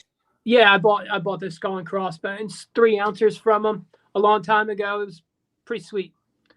Yeah, his daughter, I think his daughter is pretty exclusive on the eBay stuff now, right? Yeah, Actually? she said she is does most of the online work. Like she mentioned the eBay lives. So she might be the one that does the streaming for eBay lives. Mm. But he does have a real cool story, and Emerald Coast says Mike is the man. His son-in-law has take over most of the production. There you go. So Emerald Coast knows the story a little bit there. Yeah. Thousandaire, I think, is that Thousandaire? That's Yeah, I hear think an echo so. in somebody's. Let me just hit the mute. Go ahead. Keep talking, Vegas. So he does have a real cool story, and his daughter Yeah. told us the story. Thousandaire. So we think it'd be cool if he came on to tell the story. And they actually gave us some patches to give away, some poker chips to give away, and they also gave what is this, a 1/4 ounce silver Quarter piece ounce, to give away. So I think we might hold on to those pieces, and if we get him on, we'll do the giveaway when he comes on.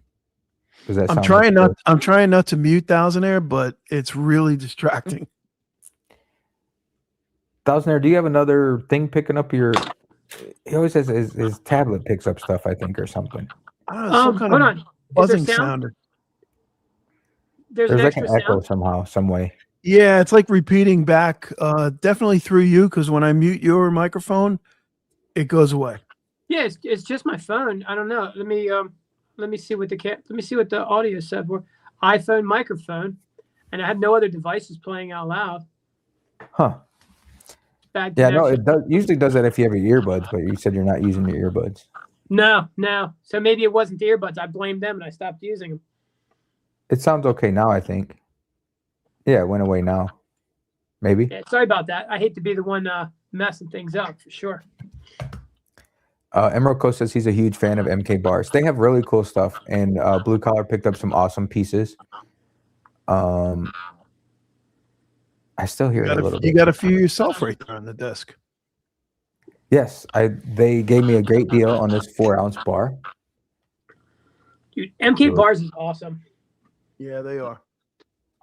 And this is nothing fancy. It's just a 4-ounce bar, but I like the odd weight, and it's hand poured. I like the pour marks. And then I actually had Blue Collar pick these up because I could not make it to the show, back to the show. But these 1/4 ounce pieces, some boots, Yeah, those are cool. Little paw print.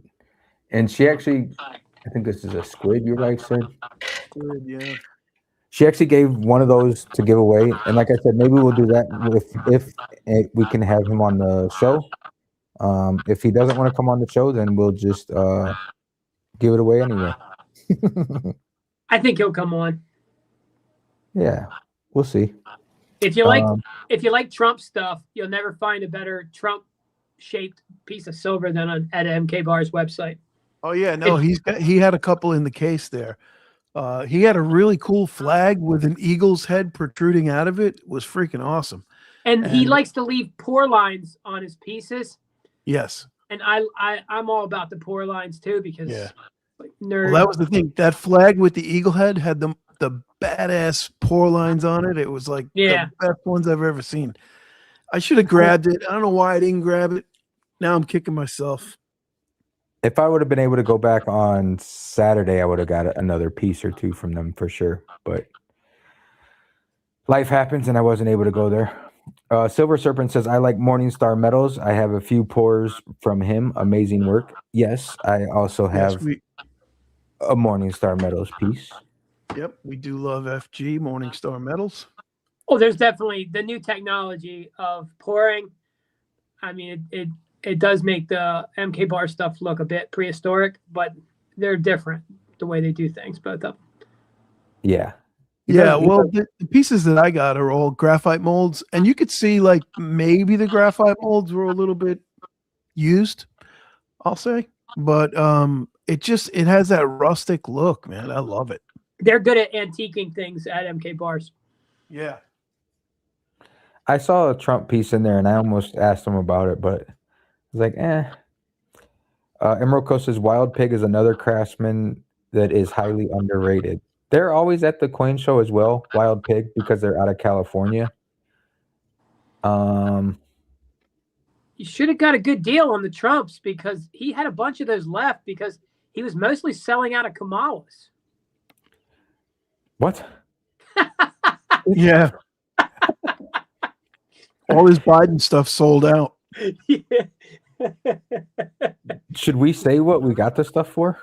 It's up to you, man. If you want, sure. I mean, I said before, the equivalent price when you factored in the goldbacks. I mean, they were giving us silver for $70 an ounce. Mm-hmm. MK bars. Yeah. Yeah. They usually take a pretty high premium. And I mean, that's what spot price was $73 that day. So that's why I couldn't. They're probably cutting some breaks because of the price rise in silver. Yeah, well, those pieces were marked 80, and Yeah. she basically just volunteered to give them to us for 70. They're awesome. We didn't ask for a break. No, they were very nice, and we got to talking to him. And I know Average Jane got to talking to him, Blue Collar, and then myself a little bit.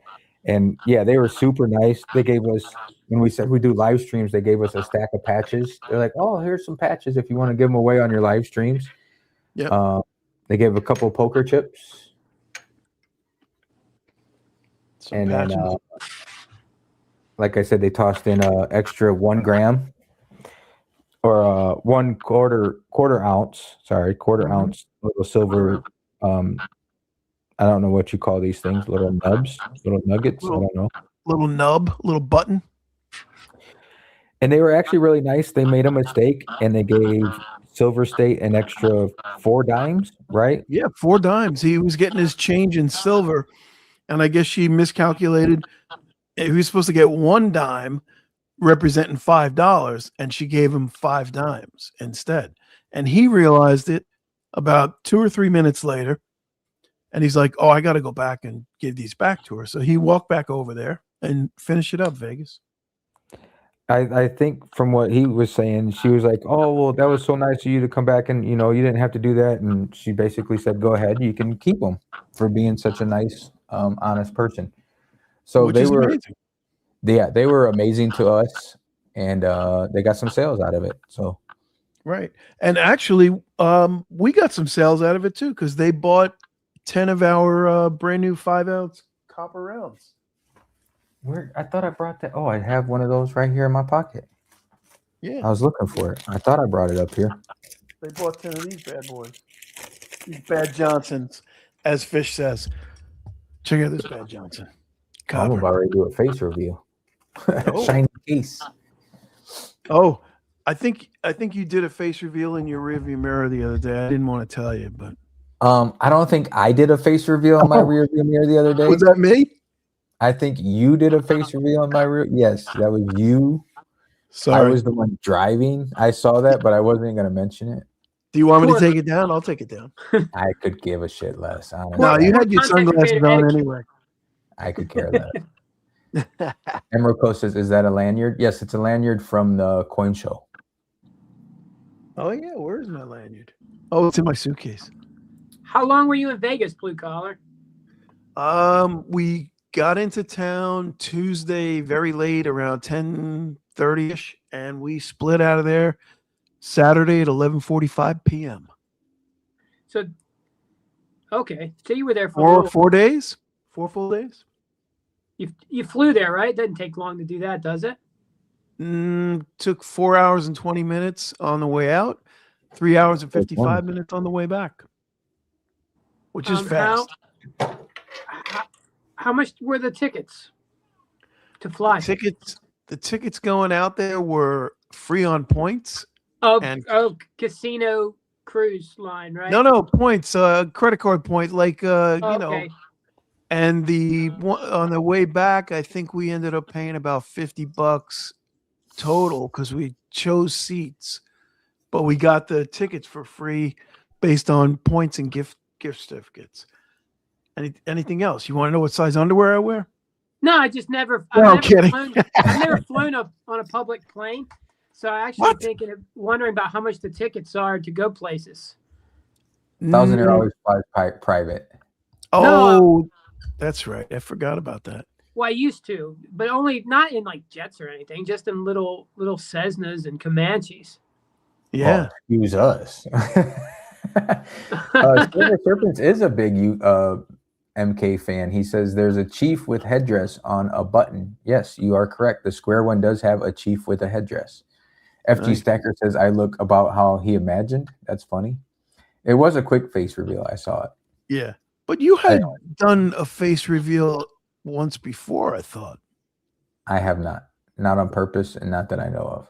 On Well, a silver dude, bar. I will take that down if you want. I am very I sorry. don't give a rat's ass. You think I care?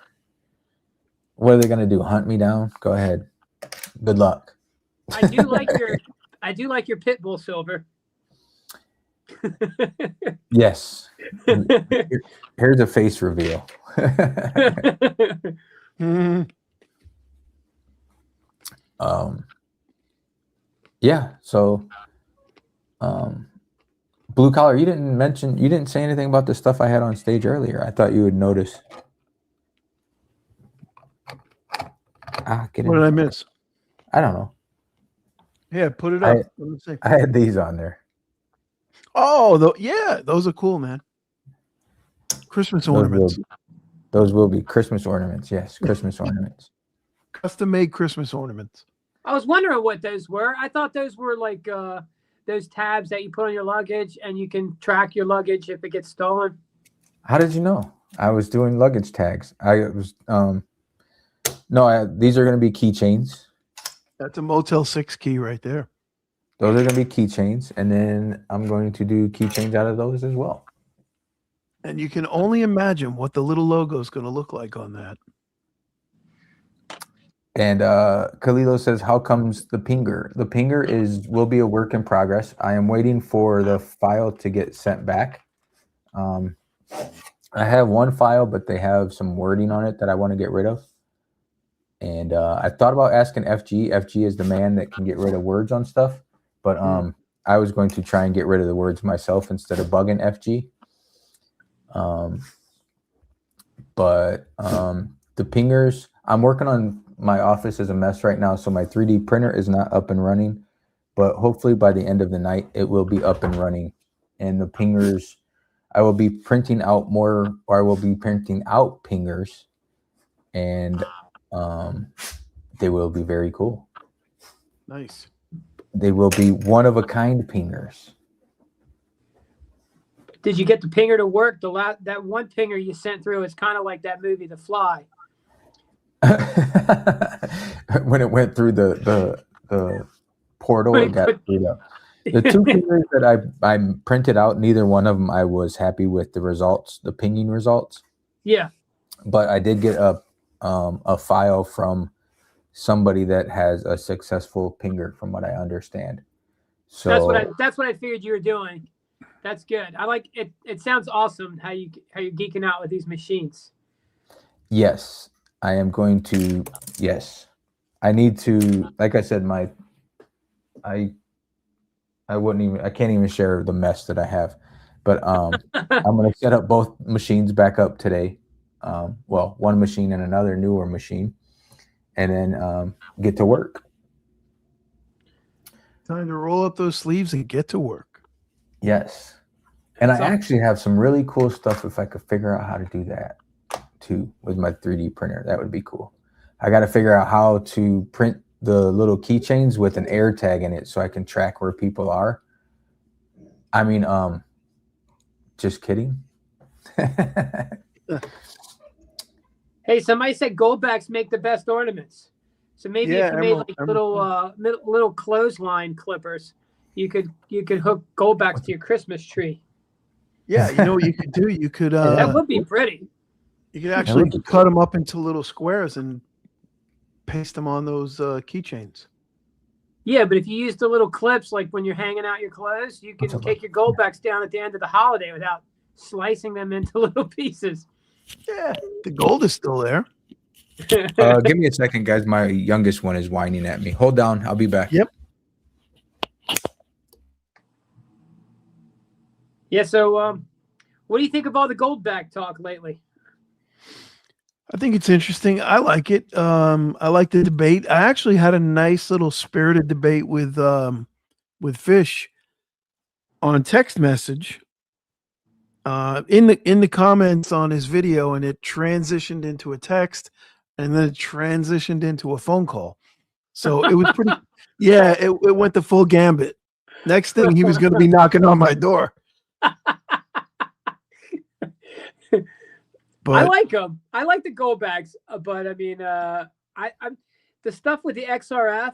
That's at least promising. So even if there's a place you can take them to have them XRF'd, like some places have boxes where there's no radiation, but even if they have the gun, you can still tell that they're Goldbacks. I mean, that's something. As long as they can be verified somewhere, you know what I mean? Yeah. No, it's got to be a way. Like I said, I remember when OJ shot those with the XRF, and it did show up as pure gold. But again, I mean, like Dub said, you can't, it doesn't tell you how much, but no XRF tells you how much anything you shoot with it. Oh no, I think that was me that said that. That was part of my research. It didn't tell you how much gold is actually in one. But still, I mean, okay. I mean, are we going to squabble if it's a half Goldback? Are we going to squabble over 1,000 to 1/2,000ths of gold? Like, it's not quite. So I mean, I guess they're kind of a balance of gold and some kind of possible utility, maybe. But I like what you said. Well, I mean, if you saved Goldbacks in cash for 20 years, the Goldbacks will probably almost certainly be worth more than the cash, so long as they're gold. That's my only thing, and I was just looking to see how to verify them, and really, there's not a lot of promising things. But I don't think expensive equipment is a bad thing. If there is somebody with an XRF and you can go there and verify them, it would make me feel more comfortable owning thousands and thousands of dollars worth. Yeah. Well, it's funny. Catcom says, will they replace it if a quarter of it is missing? No. But if you damage it and it's intact, you can send it back and they will replace it. Thousandaire, I thought about you today. I was putting a roast in the Instapot. I was going to videotape it, but I was too busy. Nice. My wife left me instructions and meat and veggies to do a little roast, and she actually has that same bouillon, I think, that nice, same bouillon that you use. Better than bouillon. Yes, that is the one. Yeah, that stuff's good, man. So how'd it come out? Amazing. Good. It's good, yeah. She said like half a cup of water, some better bouillon. Yeah.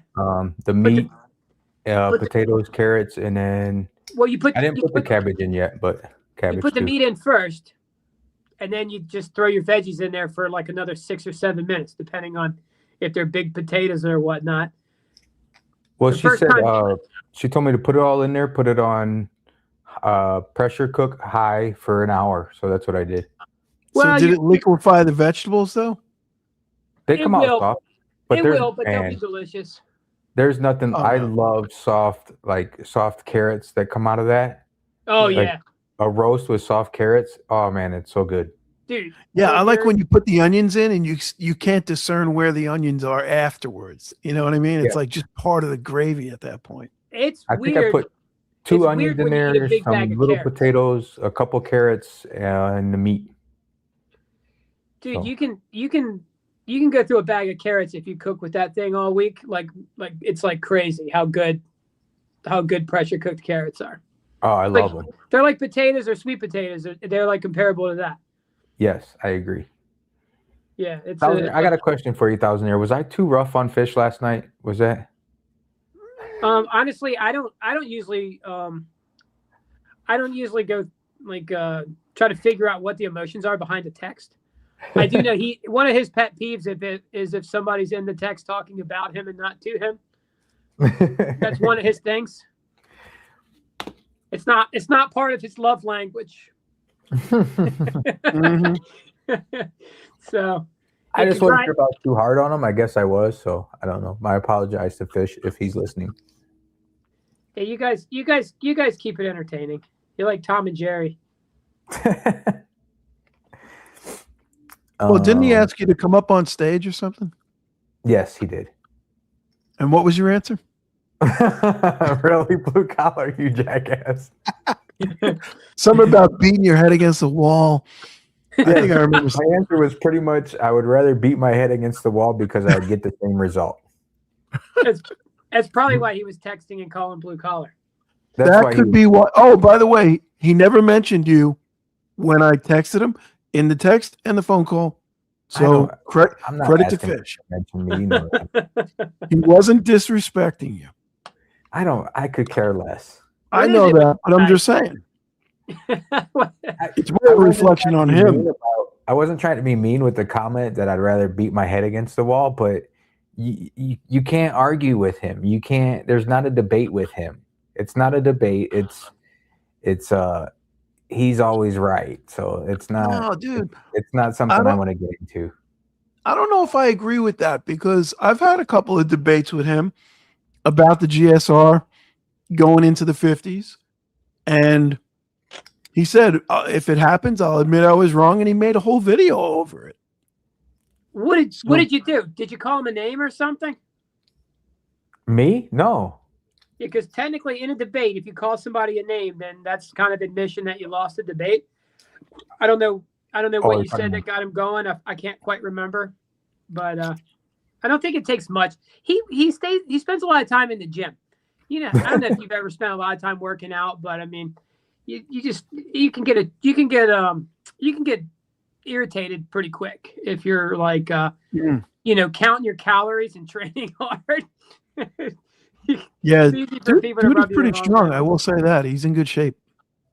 Yeah, I wasn't. Yeah, he's always on a treadmill when he goes on live on my show.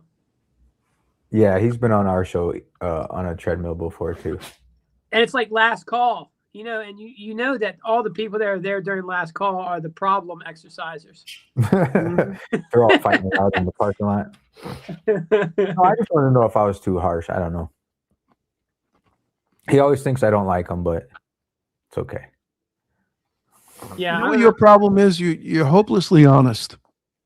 Yeah. Hey. Well, you want me to lie to people? I don't give a shit. I'm not You're like here to my lie wife to in a lot of ways. She has no filter. I have no filter. That is. I know. 100%. And trust me, it gets me into trouble at work. I don't. Yeah, but it makes for good stories, though. A lady walked up to the table the other night, and she says, "Do you know where the closest bar is?"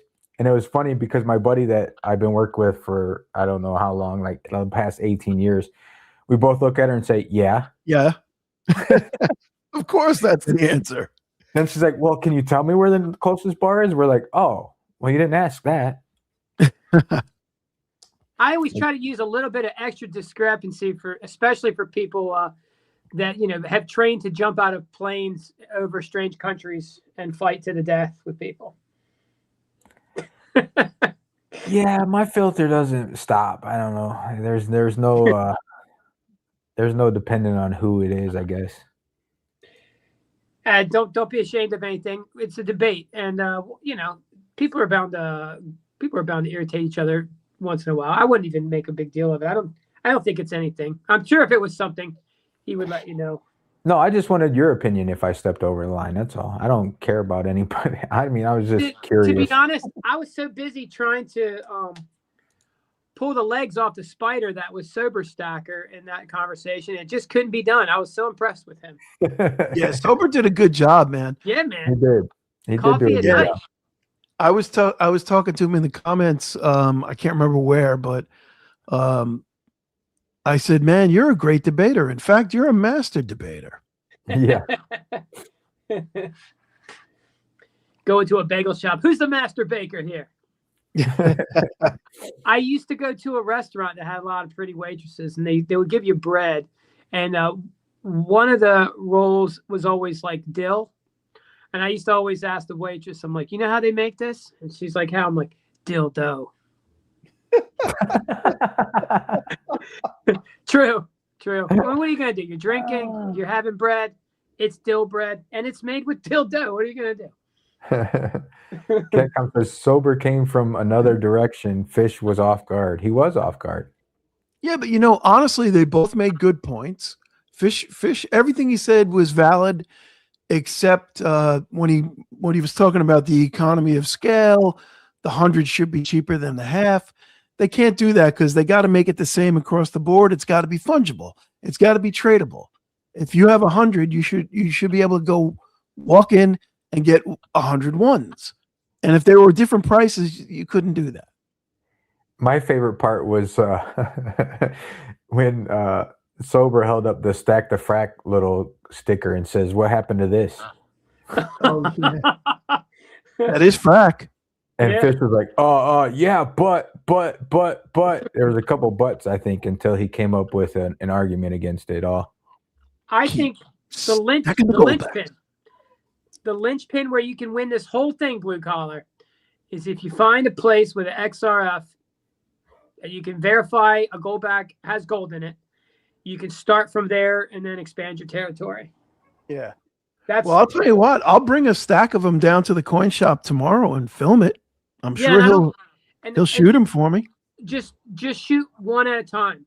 Well, yeah, that's what I'm saying. We'll start with one and see how many it takes to, how many licks to get to the center of a Tootsie Pop. If you do get a fake, it's not likely a fake's going to have 4 nines gold in it. So I think if an XRF gun can hit it and show that there's 4 nines gold there present, that's good enough, right? Don't you think that's good enough? I do. And honestly, I think if you buy them from a reputable source, like an online dealer, one of the big guys and their new product, I don't think you're going to get fakes. Well, I don't think so either. But what we're trying to do is we're trying to get, if there's reasonable doubt that you could get a fake. Oh, excuse me. Reasonable doubt that it's not real. If no one can verify it, it just it can make it difficult down the road. Like it'll always sound bad. But I mean, like if you can make someone comfortable buying, $10,000 worth of goldbacks, then that would say a lot. You know what I mean? Yep. I got a surprise guest who just texted me and wants a link. Uh-oh. So I just sent you the link, surprise guest. Yeah, I could imagine who this is. No, I'm not going to no, it's not who you think it is. It is somebody that we talked about earlier, though. Silver State. Nope. He already had a link. Doesn't mean you couldn't send him another one. Maybe it's Sober Stacker. All right, it's in your text message. Surprise guest. I don't know if I'm ready for Sober All right, Stacker. let's take bets in the chat. Who's going to put guests up there? Best guess. Come on. I'm guessing Silver Stacker. First one that gets it right gets a 1/2 gold back. No, gets a 1 gold back. I'm going to guess Joseph's Reserves. Surprise guest. First one that gets it right, I'll give you a 1 gold back out of my personal collection. You got anything else you could give us? Shut up. Just kidding. I'm just joking. Let's see. No, not LBS. Not Jamie. I'll be right back, guys. Now my oldest one's barking at me. Not O Silver. Come on, let's see. Put some guesses up there. Come on. We got a gold back on the line. It's not Sober Stacker? Not Fish, not Kid. Oh, we got a winner. FG? FG, baby. Hey, FG. All right, Catcom, email me your address. Hey, don't scratch that. Oh, wait, Catcom, are you anti-gold-back? He's got a shit ton of gold, but he might be anti-gold-back. Now, he didn't. I got to take care of my oldest one. I'll be right back. He didn't rag on him 100%. I think he believes they're a novelty, though. But let me just make sure nobody else said it ahead of him. I don't think anybody did. I would say Catcom is definitely Catcom. I would say Catcom is the winner. Send me your address, Catcom. My email is in my channel description. And without further ado, FG Stacker is in the house. Hey guys, what's going on? Good evening. All right. So one of the things that we haven't talked about with goldbacks, and this kind of goes to some of the features. I don't know how easily their blacklight security features can be replicated. Maybe they can or can't, but I thought I'd come on and actually have one of these little doohickeys. So we'll take a look at them. So especially the brand new ones. Yeah, the fronts are UV. Yeah, they have a lot of UV on them. And I don't, like I said, I don't know how easily this would be replicated in a forgery. Look at you with the quarter. Yep, I got a couple of them. And each of these new ones on the front, Littlefoot, if he's still in the chat, he was talking about wanting to get one that has the Yeti on it. You can see like this one has the butterflies. Each of the new ones has kind of a little hidden feature that you can't really see under the normal light. Just catch a glimpse of like a disturbance there, but it's Do you black. have a D? Do you happen to have a DC? I do not have a DC yet. No. Yeah, because the DC looks cool, man. It's got like a blue color, and you can see the areas that light up. Yeah, the older ones. So like here's, and Florida for half. some reason my thing's not focusing. So here's like just an older Florida half, right? So the older ones, Yep. the features are on the back. So I know not everybody has black lights, and doing this out in the sunshine, if you're doing a parking lot deal, probably doesn't work. But nobody really talks about those features with the black light on these, and it's just one of the features that they've added since those original few states that I thought was really cool. Yeah, I'm wondering how hard that would be to actually replicate, though. I mean, it's just printing, right? It's just UV ink, I would think. I don't know. Yeah, I mean, if they can do it, I mean, I'm suspecting that China can do it. In fact, I would even bet that those are made in China. It's still another layer of security. Oh, it for sure is. Yeah. So, anyways, that was it. I just wanted to pop on and show off the UV light. And I know you posted that in the chat. I highlighted it a couple of times, but I couldn't kind of squeeze in there. I didn't want to disrupt the flow of conversation at the time. So my apologies. No worries. All right. Cool. You can show That's it? You don't want to hang out with us anymore? Oh, I can hang out with you. So where's Vegas? Did he have to go for the pups or? His dog was his oldest dog was barking or something. Oh, okay. Because I saw, I think he tried to jump in with his phone. Yeah. And I don't know if it was working or not, but I got a comment with somebody was saying I was ignoring people in the chat, and I'm like, I'm always dropping a link. You're allowed to join and talk. Yeah. Yeah. You know what? We started emailing links. Yeah. By the way, I did email you a link. Did you get it? Yeah, because there would be no other way for me to jump on your show. I figured it out after watching your show for a little while tonight, because you mentioned emailing a link to somebody else. I'm like, I do have his email address, and he does have mine. I'll check. Yep, there you go. And that's my oldest one was being a butthead. He was my UV or my 3D printers on the floor, and he was scratching at that for some reason. Yeah. Oh, that's not good. I sent him FG, you said you had some 3D printer mishap today? Oh yeah, I had quite a few of them. They've I was trying to print stuff out, and they've all ended up with like stuck to the end of my hot tip. Oh, that sounds painful. So do you have to change it then? What's that? Did you have to change your hot end then?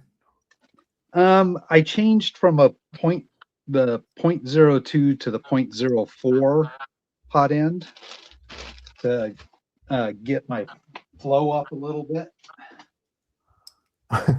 So the latest one actually printed out. So this is that turtle that I was printing. So I changed it up. I doubled the print head, and I added the raft around it, and that actually finally printed out. But I tried to print this turtle like 4 times today and turned out as a blob every time up until this one that just finished. Yeah, I saw that on somebody's video the other day. They said if you have problems with it peeling up like that, you use the, I think it's called a brim. Is that what that is? I know you know how to do it anyway, so. Yeah, it's in the settings. It's under the support, Yeah. and it's actually in that support menu. It's called a raft. Is that It sits on it, so it gives is that going to be the, is that the special pour that nobody knows about yet? Oh no. This one, I've actually printed off one of these that was bigger, that Cartier poured for Humble Stacker, and he has that turtle. What is in that? What the silver. hell is that? Yeah, It's a turtle. It's kind of an artsy, stylized sea turtle. Okay. Oh, that's the one he put in the copper coral. Correct. Okay. So gotcha. This one I'm going to have a fun time. I have to now get the raft off of it without breaking any of the bits off, but you do what you got to do in order to actually get it to print right. That shouldn't be too bad, right? Well, I mean, it is. Boy, this is not. It is stuck to it. I mean, you can see it's not just peeling off. So I'm going to probably take a X-Acto knife and just kind of slowly peel it back with the X-Acto knife so that I don't get left with lots of rough edges on it. Do a little surgery. Yep. You know, one time I was talking to FG. I don't know if it was on the phone or if it was on text or whatever. And I said, hey, I didn't see my sticker on your wall. And he's like, duh, what are you, blind? It's right there in the middle. It was. I didn't even see it. There it is. I remember that. Yeah. It was like it might have been on the live stream. Maybe it was. I don't even remember. But I was like, dude, what the hell? Actually, I used to always say I could see things unless it's right in front of me. Exactly. I love that piece, that ship, the brass one on the bottom right there. yeah, That's the Cartier one, right? yeah. So I did that. That was one of my earliest 3D round prints that I did. Mhm. Up until then, I'd been mostly doing bars, but Cartier wanted some rounds, so I did that, and that was his payment for me doing the print for him. Was he poured me one in brass to send back. Yeah, that thing is bad to the bone. But things don't always turn out how you think that they should be turning out on 3D prints. Like for the rounds, I had, in fact, this one's so tied up here, it's not going to come out. But I had one that I was printing, and the print head caught it and flipped the round right off of my hotbed, and then spewed out line for the rest of the print. So it's like a bird. It's like a bird's nest. Yeah, I've seen a couple of pictures of those. You end up with bags and bags of this type of stuff. Can you recycle that or Nah. just? I mean, yeah, just gotta toss it. Yeah, people do things like they'll create hollow figures and that kind of stuff, and then basically dump all their poop into the figures to give it multicolors. But Okay. I don't, because most of what I do is I print my prints that I'm going to pour in white, because it's just that way I can buy a lot of it. Most of the cases that I do are in black. People tend to like black the best. And then I have, a bunch of rolls of colors that get used occasionally. Yeah, once you go black, you never go back. Hey, So like this is one of the very original prints I did. You can see how thin it is. Didn't pour very good. It looks good from that angle, though. But What? it was originally designed bigger, about twice as big, and it had these little hooks on the end. It's supposed to replicate the Aztec shield, like what they'd wear across their breastbone. Mm-hmm. But yeah, I had to get creative with this one because I had to make this part thicker and not this part, because if you just increase the size of it, this would be huge. So I had to figure out how to make this part thicker without making this part thicker, but retain all of this detail in it. So it was a fun one. That was a fun one. It took me several prints to get where I thought it would work, and then it didn't work in the mold, so it was back to the drawing board and a couple more prints. And I think I was on print number 6 when I finally got one that poured well. Mm-hmm. Lots of trial and error. Oh, I bet. Does AI help you make those? Those, no. I'm just curious because, like, when you're adjusting the volume of like how much space it takes up or whatever, I imagine one day the AI can probably assist to the point where you can actually make a perfect 1 ounce of something. I can get close doing that. So what I've done is I've taken some pours that I've done, and so I know the weight on them already, and I've reloaded them in my software that does the printouts, Bamboo Labs software. Oh, cool. And I can set the infill. So most of the prints that you see, you're just seeing the surface, and inside they're actually like 85% air. They do like a 15% infill, so that it takes less filament, right? But what I do is I change the fill type to rectilinear and set it to 100%, as if it was going to be as solid as it could be. Yeah.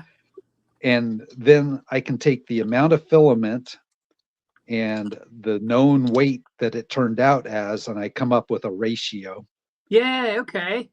And that gives me a good idea. So the last thing I do when I'm trying to do, like Pang's pour here, when I was trying to set this up, because he wanted this to be really close to 1 ounce so that we could just pour 1 ounce in it and not have to stamp, because these thin, when you try to stamp things this thin, it Goes on will the other side. deform the silver. Yeah. So I know if I get my 100% filament usage in the print to be somewhere between 3.98 and 4 grams, that the final weight of the piece should be just slightly over 1 ounce. That's pretty tight, man. 3.98 to 4 grams. Yeah. So That's a very tight range. So what I have to do is, like for this one, he wanted them to all be the size of a silver dollar. So that's 38.1 millimeters in diameter. So what I have to do is, once I get, I have fronts, I have his reverse, I have a rim. So there's 3 pieces that I have to assemble in the software. Once I get them all assembled, I always have kind of a general thickness that I'm looking for. So I make it that general thickness to start with. And then at the very end, I do the ratio thing. And if I'm off a little bit, I will literally adjust the overall thickness of it by fractions of a millimeter until the total weight is where it should be. It'll be thicker than a silver dollar. It is, because it's a full 1 ounce. It would have to be. Yeah, because if it's 38 copper, millimeters, it's going to have to be thicker if it's 1 ounce of 3/9.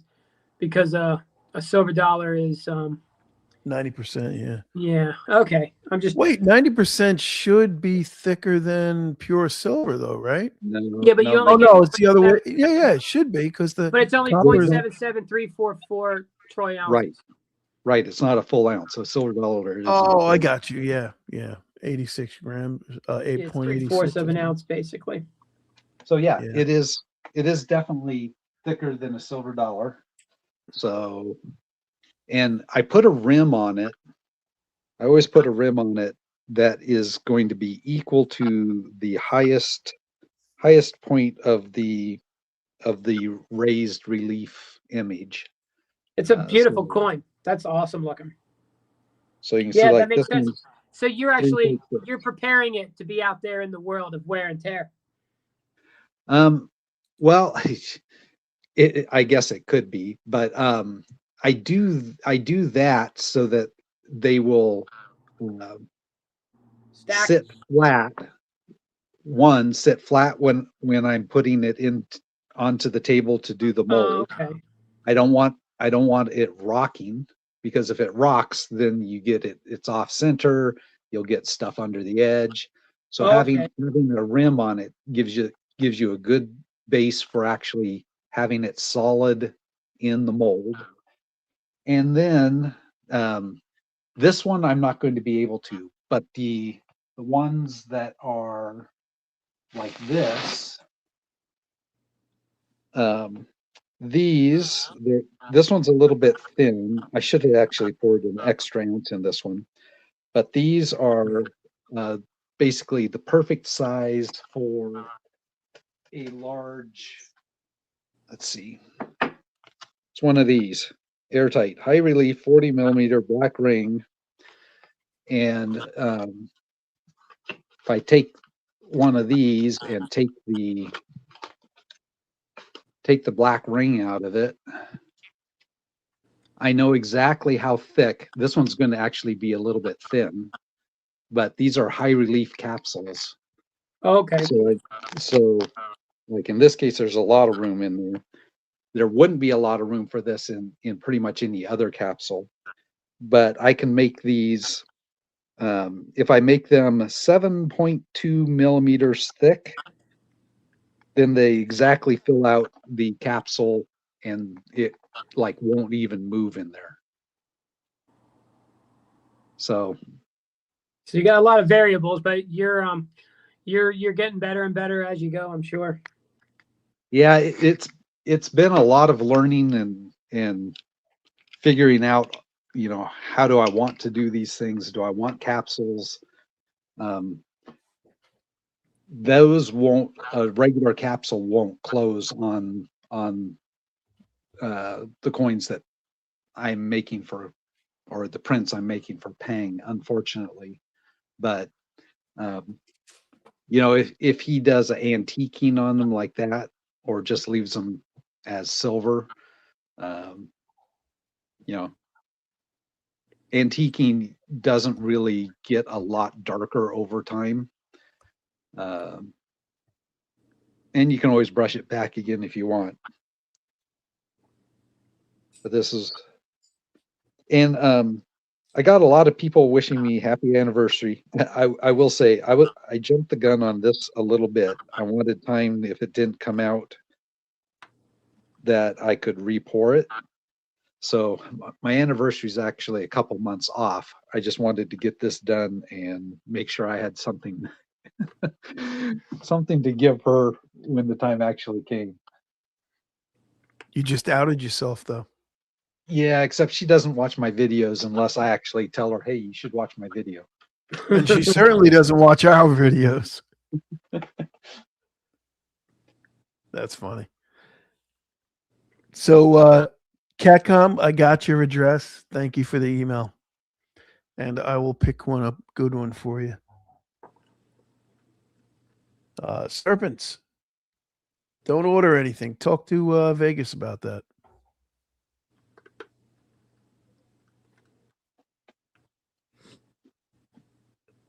About 3D Thousandaire, printed. you still there? Hmm? I said, About Thousandaire, 3D you still printed there? Never poker heard Thousandaire go quiet. Yeah, I'm here. Oh, okay. FG, the pirate pour is amazing. Sorry, I Yeah. missed it. I was mobile. What happened? I was listening in. What serpents? I just already thought about putting. Oh, he's got an idea for a poker chip. Yes. Ah, Blue collar. You and I still have to talk about that. Figure those things out. yeah, of course. But if anybody needs poker chips, Yeah, I was gonna raise my hand. huh? I was gonna raise my hand. If anybody needs poker chips, email Blue Collar or myself. We Nice. will be working on those. And we have a connection to make some awesome ones for you. So, like casino style poker chips, clay, or metallic centers, or are we talking about 3D printed ones? No, metallic clay. Ah, cool. Like whatever you want. Like these, like the casino ones, you know, the clay ones. They will be better than this. Just a little hint. They will be. They can be done better than that. I should Much say. better. Much better. So Yes. you're gonna become the community resource for poker chip resales, huh? Could be. We Yeah. plan on for all all custom swag stuff. We could be keychains, poker chips, mugs, all that type of stuff. I would be interested in mugs if it could be done on a high quality mug. I don't like just printing on any old mug. Yes, it can be. And Thousandaire, I actually have something I'm going to run by you. I was gonna mail it to you, but I'm gonna email you a picture of it and let me know if you're interested. Yeah, cool. Yeah, I'm definitely interested in a swag connection, especially Swag. I want high quality things. You know what I mean? So that's why I don't just I got real disinterested real quick when looking online at all these companies. I'm like, it's just all basic. Yeah, and that's what Blue Collar and I want to get away from is the basic, and we can take it to the next level to a little bit of an extent, I think. I hope. Yeah, I'm sure you can. That is our thinking.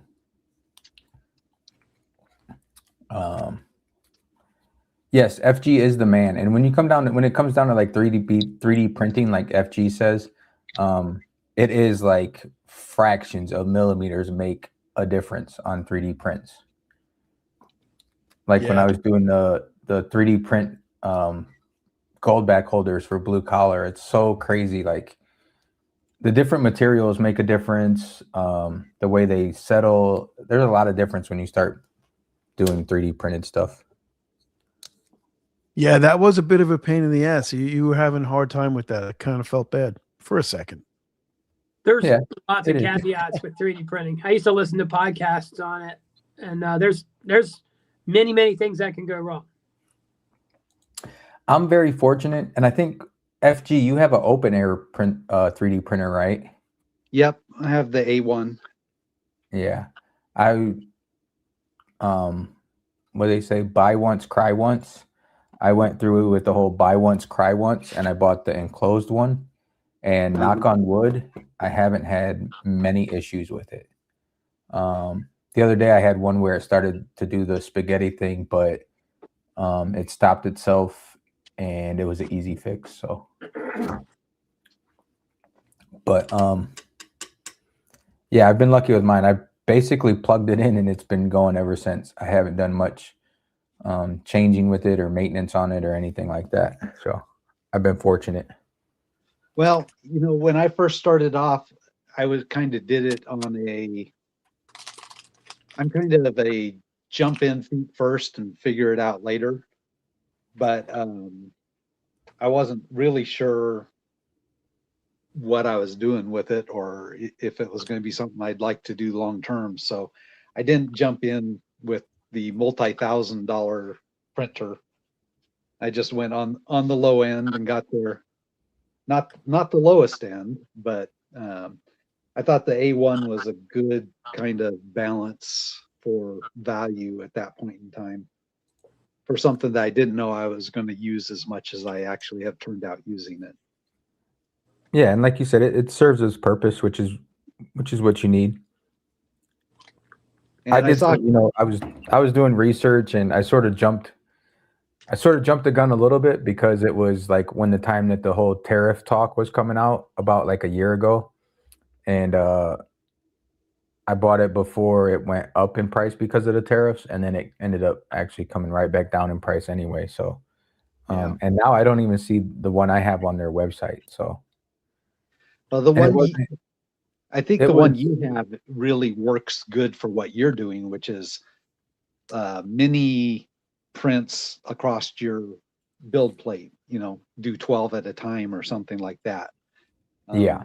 For the prints that I'm doing, I'm basically doing one-offs every time. So I'm just, except for the cases I print the 2 pieces at once. But for the most part, I'm just doing one small print that's around at any given time. So this one works just fine. Yeah, like with this keychain thing that I printed up, this was, I just did fill the bed. So I think it did like 25 of them, I think, during one session. And then like you said, like these, like the little round 1 gram holders, I could do the same thing with like fill the bed, and then it'll print out like 20 of them or whatever is available. So, and it wasn't it wasn't cheap, but it was like 1,300 at the time, I think, when I bought it. So it wasn't like now some of their newer ones are $2,000, $3,000, Yeah. Yeah, they got one that laser cuts and all kinds of crazy stuff. And the most expensive one I think is like $3,500 now on the bamboo. Yeah. I did the research, and bamboo seemed to be like the most user friendly and the most common one. So that's why I went with the bamboo one. And it's served its purpose. I haven't started doing too much with it, but now that I have this other project going, I will be using it more. So for I might ask your help again, FG, to remove a couple of things on this new file I got for a pinger. Sure. The originator said that they would remove the stuff, but I haven't heard back yet. So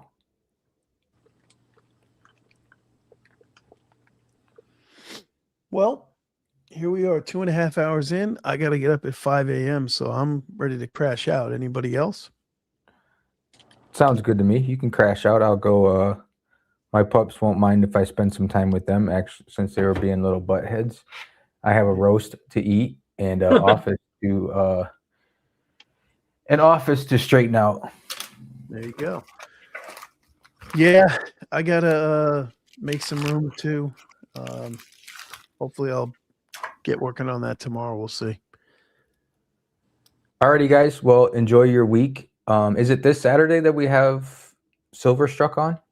No, actually, I think it's the 18th. Let me look. Okay. You're on a cruise this weekend, right? I am. So are you gonna be able to do the show, or what's the? No, you're hosting. I can jump in. Okay. Yeah. All right. So the after party's backstage. We haven't quite set the after party stuff up yet, but one of these days we're gonna set up an after party and pre-party, because the pre-party was pretty fun today. It was pretty funny. Pre-party was good. We learned a lot about Mr. C.